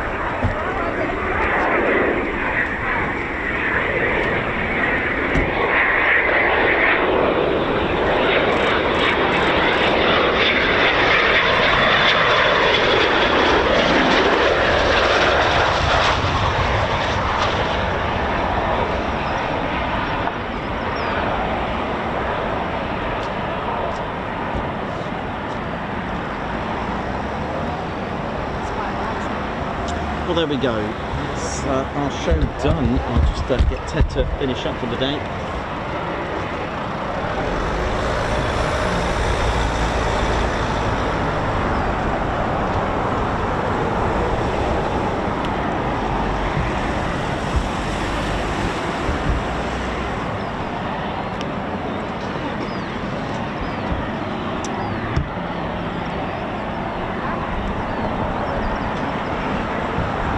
So Lorraine Burrows, thank you very much for your 10-month membership. A Guards March to you, thank you very much. Richard Joy with 38 months membership, Guards March, thank you very much. Still loving channel, keep up the hard work. And oi oi to you as well, Lorraine Burrows as well, thank you very much. Jay Borton, thank you very much as well for the super. What a fantastic stream as always. Thank you, Ted, Nicholas and crew. Thank you as well, Guards March to you. LQ, thank you very much for the super. Thank you so much. Right, I think we are now done. So Ted and I are now on a road trip.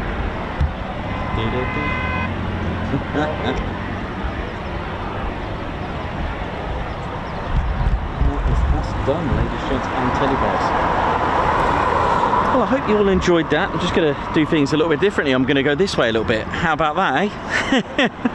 How we're doing, ladies, gents, teddy bears. I hope you all enjoyed it. Right, Ted and I are now about to go on a road trip. So I hope you all enjoyed that. And I'm not sure what happened on that second display. I think it went tech again, or there was some kind of issue. It happens. So, ladies, gents, teddy bears, hope you enjoyed it. RAF Coningsby, thank you very much for today. And of course, all our members, fans and viewers, thank you so much. A big salute to you, and the RAF police as well, by the way. Thank you very much. So, Ted and I headed off on a road trip, and I'll see you on the next one tomorrow, wherever it may be. My name's Nikos, I'm your cameraman, historian and commentator. This is Squadron Leader Ted Coningsby. We've been live here at Ted HQ, RAF Coningsby. So for the last time for today, it is see you soon, wish you well.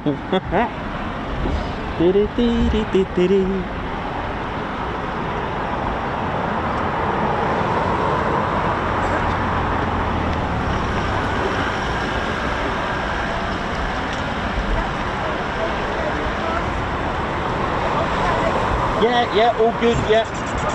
All good. Right, let's go.